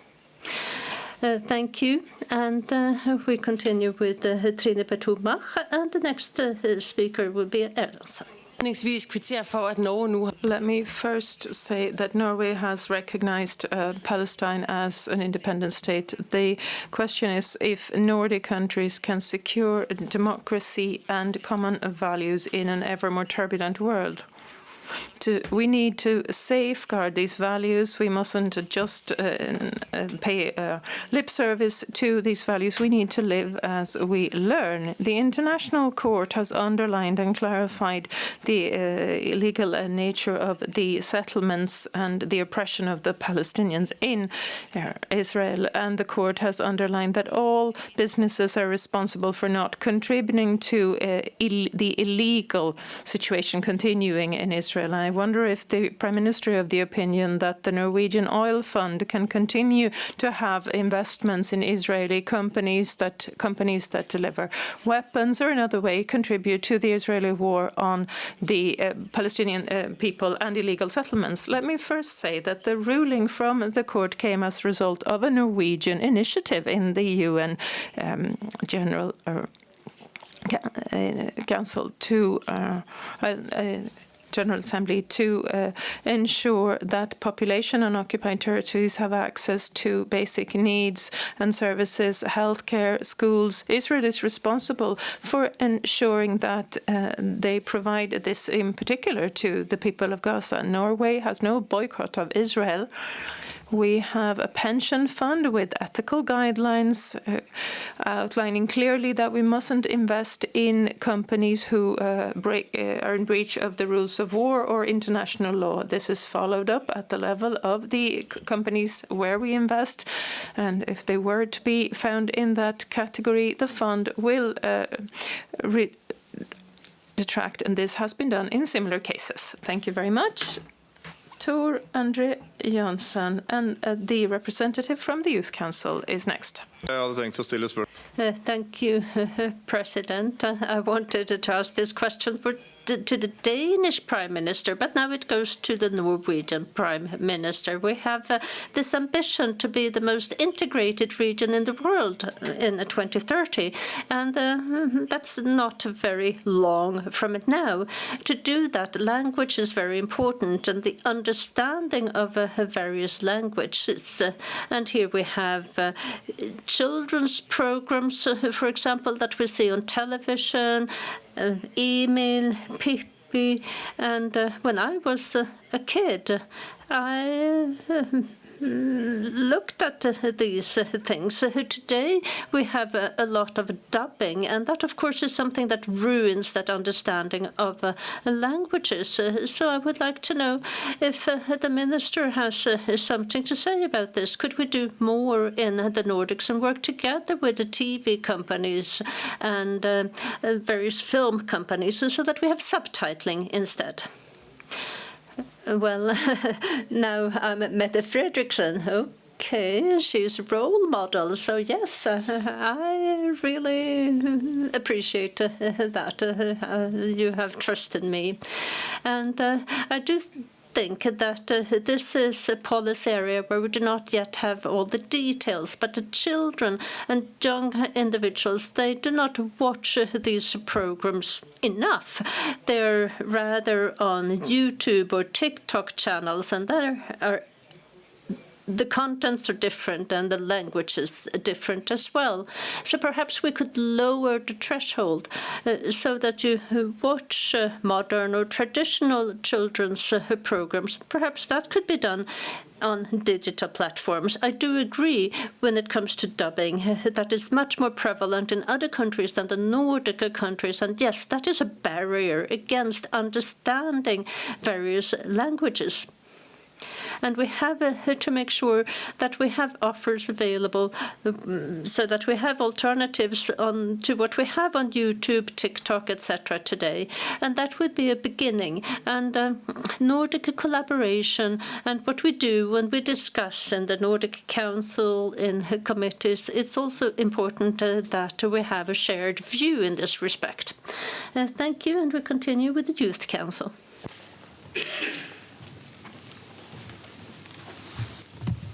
Tack, president. Statsminister. Thank you, President. Prime Minister.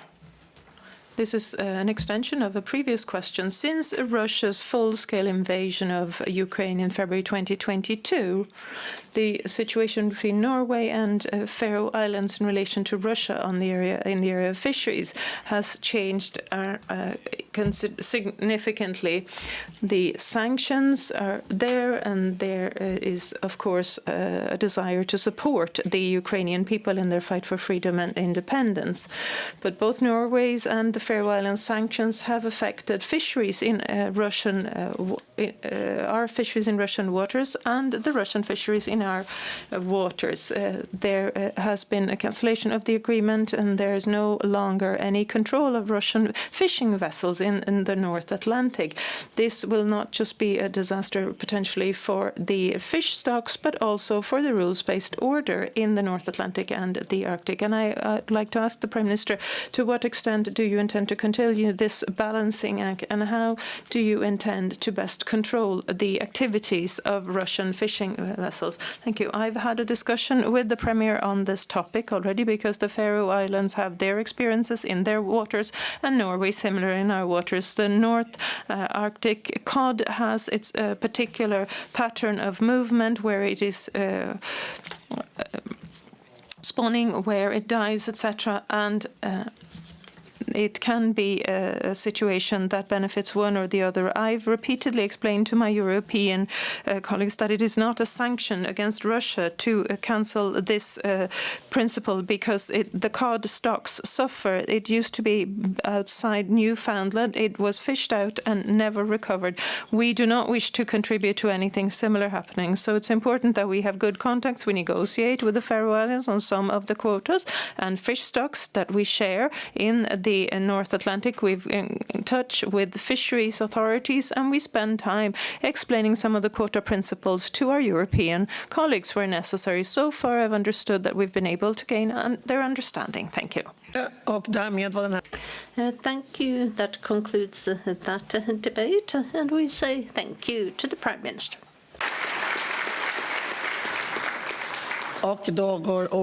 And we will continue with my Prime Minister, the Swedish Prime Minister Ulf Kristersson, please.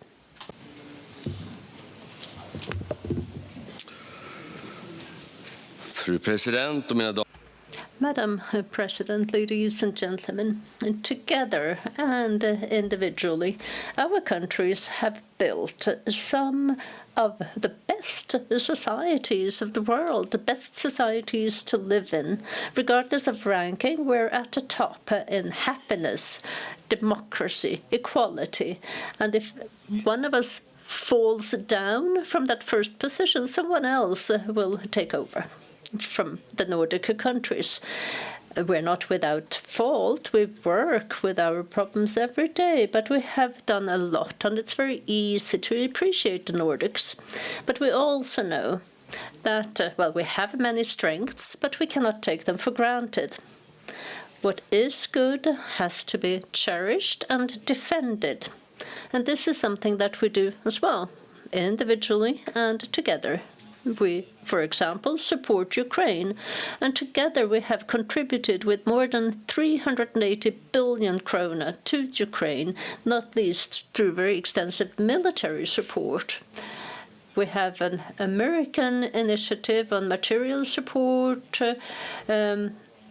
that was funded. Denmark and Norway and Sweden has also provided a support package, $500 million, and will do the same thing soon again. The main threat against the security of our countries, that is Russia and Putin. He's afraid of successful democracies. And we're not just successful, happy and democratic and less corrupt than others. Our total economy is also the 12th largest in the world. We're not at war, but we're not living in peace either. True peace requires freedom and the absence of serious conflicts between countries. And we see hybrid attacks.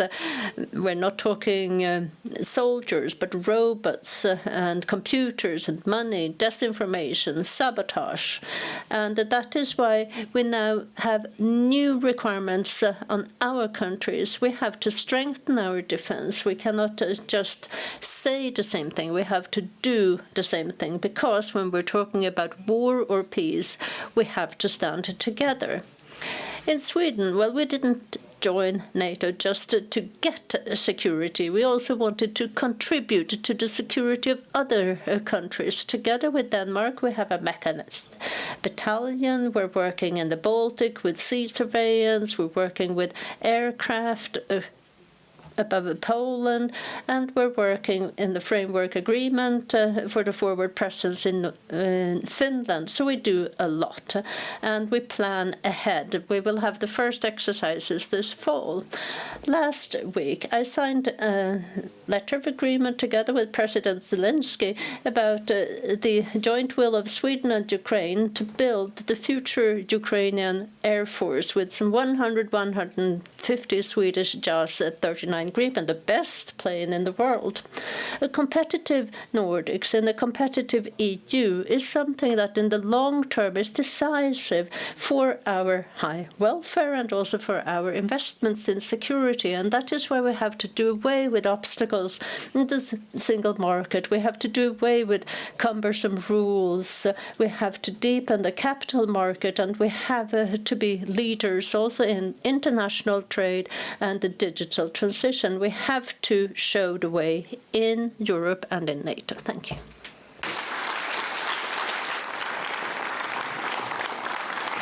Tack så mycket. Thank you very much.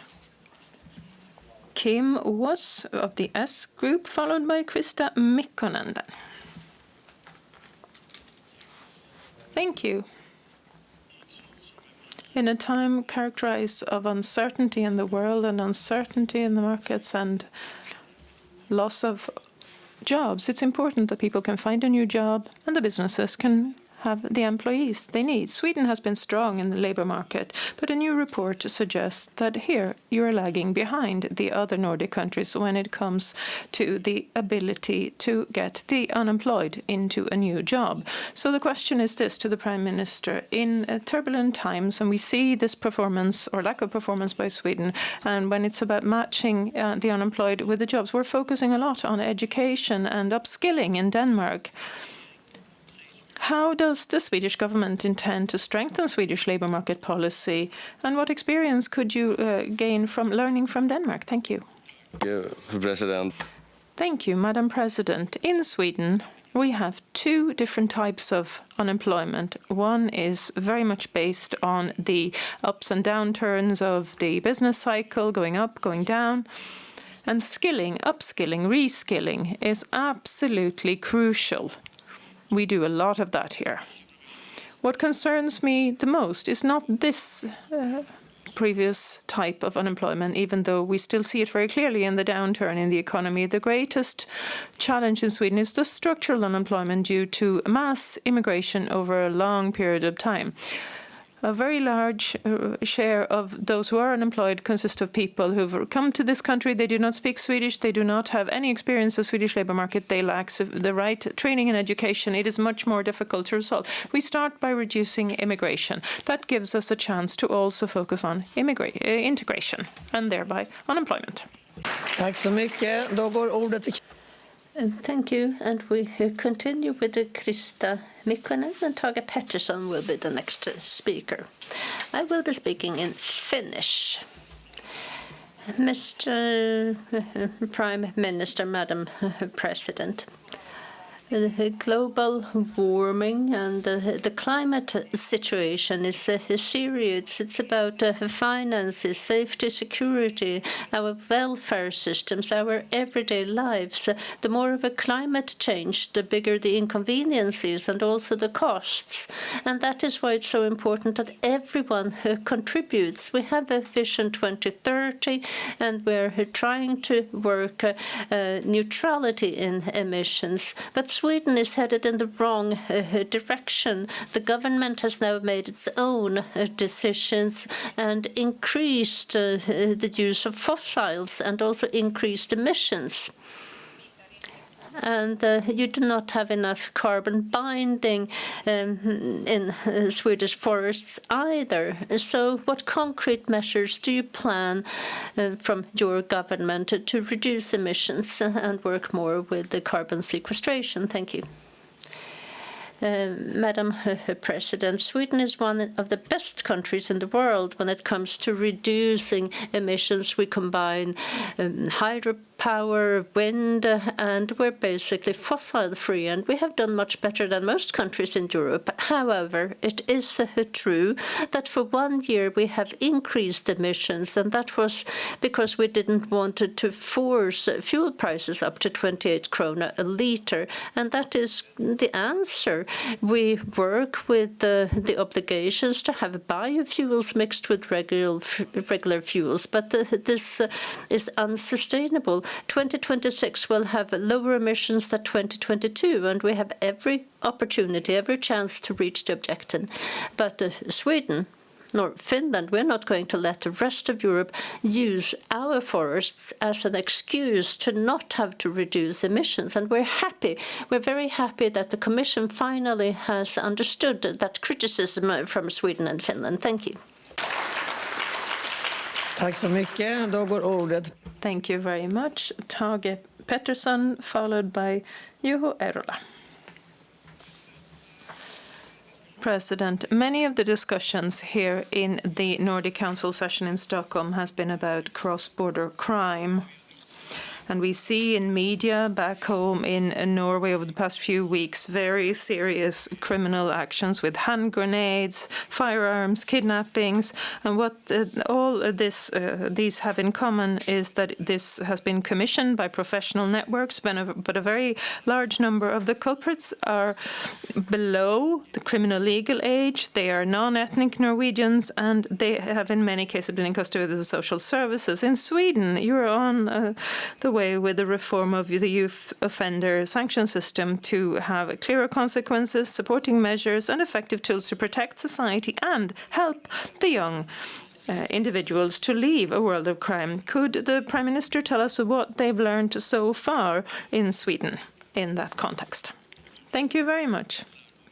Madam President, well, the lesson we've learned is that there is criminality which is commissioned over social media to reaching individuals of very low age, very young. They get to individuals who are below the criminal legal age, and the police are not able to use all the tools in their toolbox according to the regular procedure. So we're reducing that age to 15 down to 13. Others have 14. Different countries have made different choices to get to the youngest in particular to work in a preventive manner so that the police can come in at an earlier stage. I've worked with the social services for many years. I have great respect for their ability to work with traditional social challenges. They are serious enough, but the possibilities for the social services to work with criminal 13-year-olds with sharp weapons is minimal. And so the police and the prosecutors need to also be able to get involved. Thank you. Thank you. We continue with Juho Eerola, and Veronica Honkasalo will be the next speaker. Ärade president, statsminister ja... President, Prime Minister, I'll be speaking Finnish, so perhaps some of you will need to avail yourselves of the interpretation. And I have a question for the Prime Minister. Even if this is just as important for Finland and Denmark. But we know that the Baltic is a very fragile area and also politically under stress with Putin's shadow fleet that is moving in the Baltic between Sweden and Denmark. We know what the international maritime law says. We know that this is a complex issue to solve, but nevertheless, these shadow fleets do not comply with international criteria, and there is a huge risk that we'll see an oil disaster any day. There are other threats as well because of this shadow fleet. And Mr. Prime Minister, do you have any solution to that problem? I've been trying to figure something out myself, but I haven't been able to. Perhaps you have some ideas. Madam President, this is a very important issue, and it's also very, very difficult, just as has been said. This is a danger.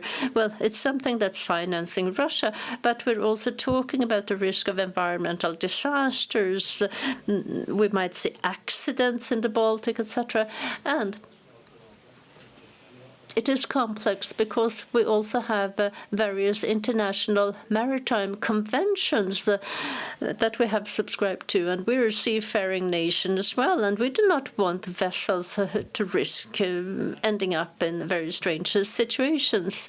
But we know we're talking about hundreds of vessels, and we're talking about what we have to do. And, well, we see what France has done, and we're trying to systematically grapple this problem without this being too much of a hindrance for our own vessels. Thank you. And we continue with Veronica Honkasalo. And Marius Paronidsen will be the next speaker. Mr. President, esteemed Prime Minister, the report from Save the Children that was published a week ago shows that child poverty is on the increase in Sweden. 276,000 children live in economic exclusion to some extent. It's an increase by 100,000 to 2022, and clearly we need structural changes. But rather, the Swedish government have opted for a policy that promotes high-income earners' rights with large-scale tax reductions. Studies show that the belief amongst young people in their future and their hope for the future have dropped. Uncertainty, climate change, geopolitical conflict. The theme in the Nordic Council is to build on the security and safety for our Nordic citizens. What is your comment as Prime Minister of Sweden of the work that you have accomplished so far when it comes to the number of children in poverty? Thank you, Madam President. My perspective is that historically speaking, Sweden has not succeeded at all, and we're now refocusing our policies. In a downturn in the economy with an increase in unemployment, the relative poverty amongst some children will increase. That's something we've seen over and over again in over the years. But a long-term solution is for parents to go to work rather than stay at home. We're implementing the largest reform in recent history where it will pay off to go to work rather than receiving allocations and subsidies. It was never intended as a permanent source of income, these allocations. Then you were never supposed to be able to add one type of allocation on top of another so that you make more money than you would ever earn when holding down a job. You need children whose parents can go to work, come back with dignity, with a salary. This is our biggest problem, and we're dealing with it now. Thank you. Tack så mycket för det. Thank you. Then Mothers, and then next the representative of the Youth Council. President, Prime Minister. This is a question about cross-border crime, and it is good to hear that you might be more open towards discussing this in Sweden. Sweden has, although, moved from being a safe, secure country to a country where we see a lot of youth criminality, and you also have a lot of problems. But this doesn't stop at the Swedish border. And we have had some 250 shootings, for example, and we see more murders in Sweden every year than we see committed with guns compared to 10 years in Norway. And criminality moves across borders to your neighboring countries. So do you have full control, or do you need support from your support parties? What policies did you see in order to prevent this cross-border crime?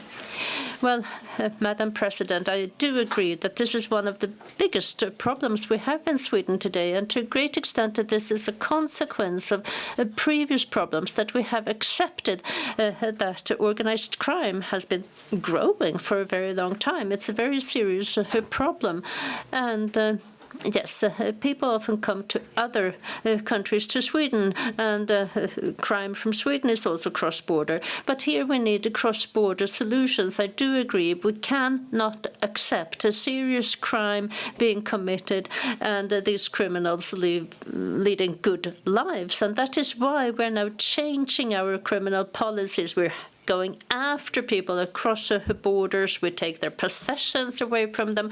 We expel them from Sweden. We do a lot to do away with the cross-border crime. But I've said this already before the elections, that this will take a long time to solve this problem because it has developed over decades. Thank you. And then the Youth Council, please. Tack så mycket. Thank you, Madam President, Prime Minister. Young people today, they grow up in a world with a lot of uncertainty and insecurity. And, well, we see that Nordic collaboration becomes even more important. And this could be a very important part of what we do also if there is a situation with war, if we see critical infrastructure that risk being damaged, like water supply. And of course, this is necessary for society to continue to function if there is a crisis or a war. And we can do something together to ensure that we have this critical infrastructure working also if there is a crisis. So my question for the Prime Minister is, what do you think about increasing the collaboration around that critical infrastructure, water, energy, for example? Madam President, well, the Youth Council, perhaps you listened in. You intercepted our discussions this morning, because this morning the Prime Ministers and the heads of government, we discussed this preparedness, and we discussed what we can do with civil defense, and we discussed all various aspects, and also Finnish experiences, and also the experience we have from Ukraine that is is very recent, and we learn a lot from Ukraine today when it comes to that civilian component of the defense. And this is now, I think, the first time since World War II that we have a minister dedicated to this issue. So we do a lot to collaborate also around these questions to make sure that we have resilience. Thank you. And that concludes that debate. We say thank you to the Prime Minister.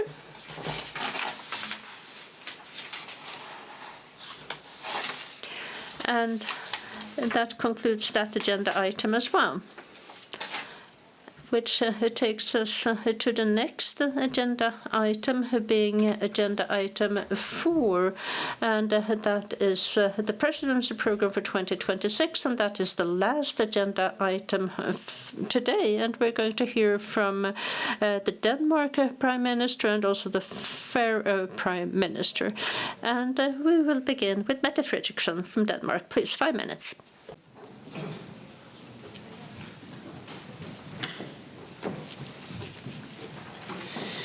First of all, thank you very much for a very good discussion today. And the standing together in changing times, that's the title of our joint presidency. So standing together even in difficult situation. I mean, our 8 countries are linked together. We share history, culture, infrastructure, and our social model, and perhaps most importantly, our strong values, our sympathies, and we're also linked by something completely special, which is a fundamental faith and trust in each other. In ours is, so for me, it's 8 Nordic countries working together, and the last session we did decide to revise the Helsinki Treaty. Now, this was done almost 30 years ago the last time. That's in 1996. And so for me, it's natural that we update the treaty so that it suits the times that we live in, our era, and the situation at hand. We have to look at the legal aspects, obviously, but it is a special priority for Denmark and the Faroe Islands to follow that revision up, that review. We're 2 countries on the stage today, and this is no secret that I would have preferred to have seen 3 countries up here, but Greenland has decided not to participate in the presidency for the Nordic Ministerial Councils. Now, this is a decision that I respect, but I do hope as well that we'll have a better framework within which to work, so we can work between our 8 countries. And once again, I'd like to thank all of you in the Nordic region for the support that we have received in Denmark in this very turbulent period that we've lived through. So once again, I'd like to say thank you very much for that. And we need to use this Nordic cooperation so that we are better equipped, that we stand better equipped. We're living in difficult times. That's no exaggeration. And we need to work together with regard to preparedness and contingency planning, etc. And we are small countries with regard to population, but we want to do our utmost to ensure that we have robust economies, and we need to become competitive, more competitive again. And I think it's decisive that in the Nordic region that we also convince our European neighbours that the green transition and economic growth go hand in hand. They are not opposing factors. So they do, in fact, they are prerequisites of each other. So we have a good precondition to show that we have strong economies, so we can be a role model, and our companies grow in the international stage. And if we're going to maintain our strong position, we need to do more to safeguard the conditions for our businesses. We need to continue with the digital transition. We need to reduce administrative burdens as well for businesses when they work cross-border. All this is about reinforcing our competitiveness and having a high level of employment, low level of unemployment, and supporting and safeguarding our special Nordic societies, welfare societies for the future. And so for me, we want to be the most competitive and green region by 2030. I appreciate and support that vision. It's going to require a lot of work, but now I'd like to give the floor also to the Prime Minister from the Faroe Islands. Thank you. We will allow the Faroe Prime Ministers to speak as well before the rejoinders. Please, Axel Johannessen. Thank you. First of all, I would like to turn to Mette and say thank you for the close, excellent collaboration that Denmark and the Faroe Islands has had when preparing for the presidency next year. I would like to say what the Prime Minister has already said. It would really have pleased me to see Greenland here with us today, because we, the Nordics, were the strongest when our people from north to south, from south, east to west, when we're all together. And the presidency. Our societal security will be a carrying theme, and our objective is clear. One Nordic that is more robust, more energetic, and more united. We will continue to build on the very important work that was started during the Finnish Åland presidency. And it is about being better equipped to manage crises and hybrid threats, not as small individual countries, but as a strong Nordic family, because this is not just about preparedness and our militaries. It's about trust. It's about the ability to help each other when we have to. And if there's something that characterizes us in the Nordics, it is that trust. We trust each other, our government agencies, and another central focus will be security of supply in the Nordics. We have seen that these chains can break quickly, and we then would see very harsh consequences.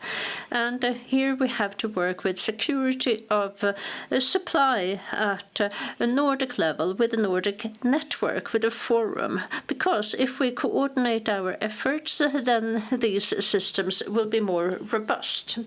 And when it comes to health, we're facing another possible threat with more and more bacteria that are becoming resistant, and that means that they cannot save lives the same way. And there we need research, we need monitoring, and we need to purchase medicines together. But when talking preparedness, we cannot forget about those who are most vulnerable. That is why we're going to start a Nordic project. We're going to look at how we can bring in the elderly, people with disabilities, those who are socially vulnerable, and bring them into the preparedness planning, because a strong society needs to be able to react quickly and then also take care of everyone. And dear friends, this takes me to something that we, the Faroe Islands, think is very important, the Helsinki Agreement. We have had some 50 years where we have participated in the Nordic collaborations with a lot of responsibility and pride. And this is something that impacts all parts of society: politics, administration, jobs, culture, research, education. And for a long time, we have wished to have a full membership. We want to have equal footing, be on equal footing with everyone else when it comes to our say, providing our support. And this is something that we wish to see for the future, for this joint collaboration that we cherish, all of us, and we're happy to see that one is now going to start the revision of the Helsinki Agreement so that Greenland, Ireland and the Faroe Islands can participate fully, because we need more, not fewer, Nordic values. Thank you.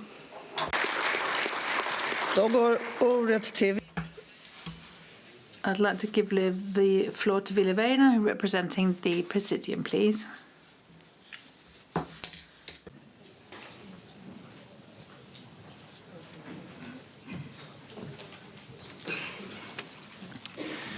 Kiitos, arvoisa rouva presidentti. Puhun tosiaan suomea. Thank you, Madam President. I'll be speaking Finnish. Thank you to the ministers, prime ministers, for their account and the information.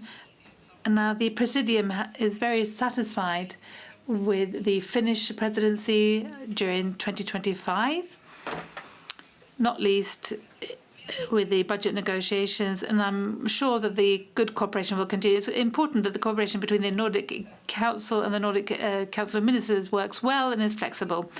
And we will continue our budget cooperation. It's important that the Nordic Council receives a report on the budget. The geopolitical position is something that is a challenge to preparedness, and the Minister of Council doesn't have a mandate for this, but it is clear that the Nordic countries need to cooperate also within these policy areas. These are challenges that will remain. They're here to stay, and you will want to prepare. You want to promote preparedness, civil preparedness, and these questions, we hope, are questions that we can cooperate together with you. Finland, as president for the Council of Ministers, concentrated on these matters. So I think reinforcing preparedness in the Nordic region is something that improves lives for us all. It is important that we all work for the long term when we think about our values and the culture in the Nordic region, and that we promote our culture and our historical culture as well. This is important. Culture plays an important role in our cooperation. Culture is important as regards identity, and it bears our identity. And I'd like to thank you. Thank you for your presentation, and I look forward to the coming year, and I'm sure that we'll continue with a good cooperation. Thank you. Thank you. Is there a comment from the Prime Ministers? No. If not, we'll continue with Henrik Möller as the next speaker.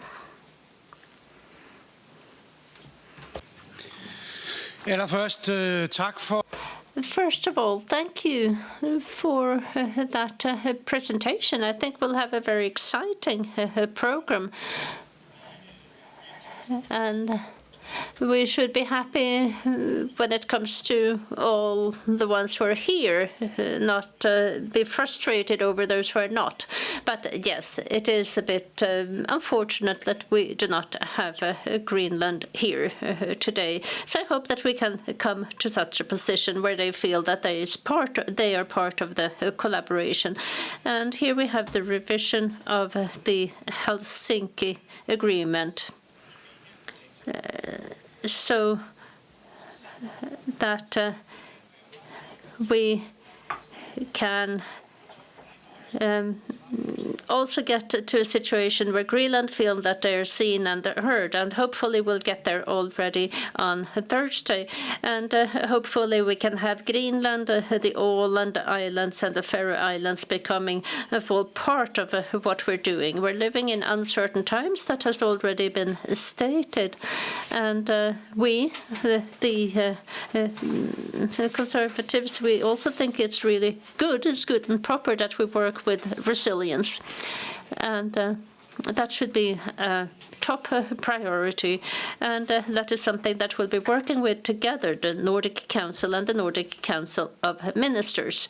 And I do think that things get done in a better way when we work together. Thank you. Thank you.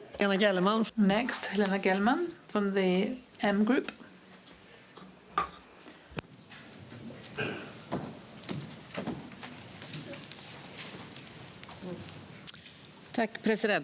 Thank you.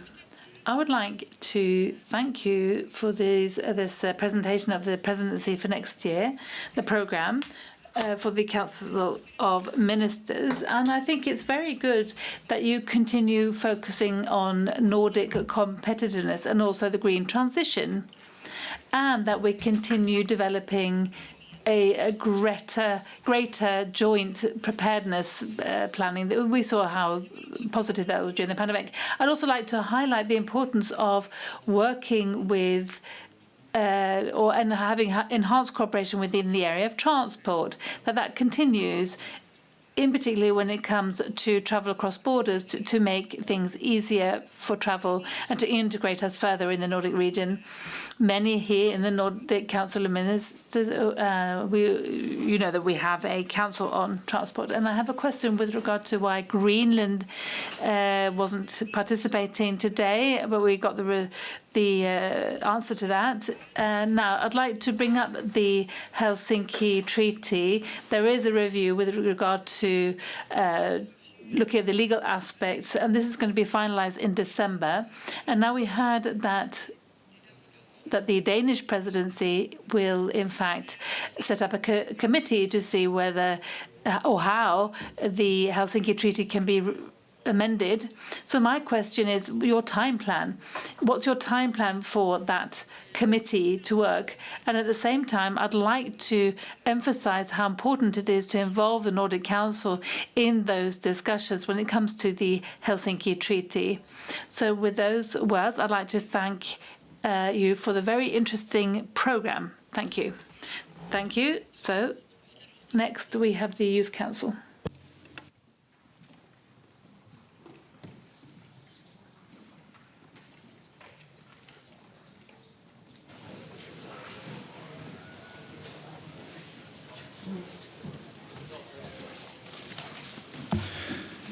Tack, fru president. Thank you, Madam President, and thank you also to the Prime Ministers from Denmark and the Faroe Islands. Sounds like a very exciting program. And I would also like to say, like others have already said today, that it's a pity that Greenland is not here, but it's also gratifying to hear that we have plans for how to get there.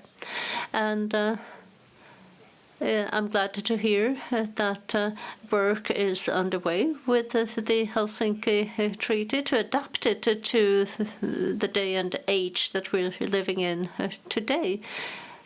And we hope that one will also look at defense issues and make sure that we as well get recognized in the new text so that we can fully participate in the collaboration. And I'm happy to hear that you're working with preparedness, civil society, security, because this is something that is very important. And I'm also happy to hear that one is looking at what can be done with the Presidium so that we can get Greenland and the Faroe Islands there as well, and Åland. And then, do you want to add something, the Prime Ministers? No. Okay. So thank you very much. Then we can end today's final item on the agenda. Now, before we round off, I'd just like to thank you everyone for a very inspiring first day for this session. Bodes well for the rest of the week. But before we resume tomorrow, we have a wonderful party to look forward. We can just start with the award of the 5 awards, the ceremony in the second chamber here at 5:30. There'll be a drink. That's in 10 minutes' time. And then you must have taken your seats by 5 minutes to 6. Let me just say, if you haven't got a ticket to watch the ceremony, then you can watch it on the web because it's being streamed live. So thank you very much. Thank you.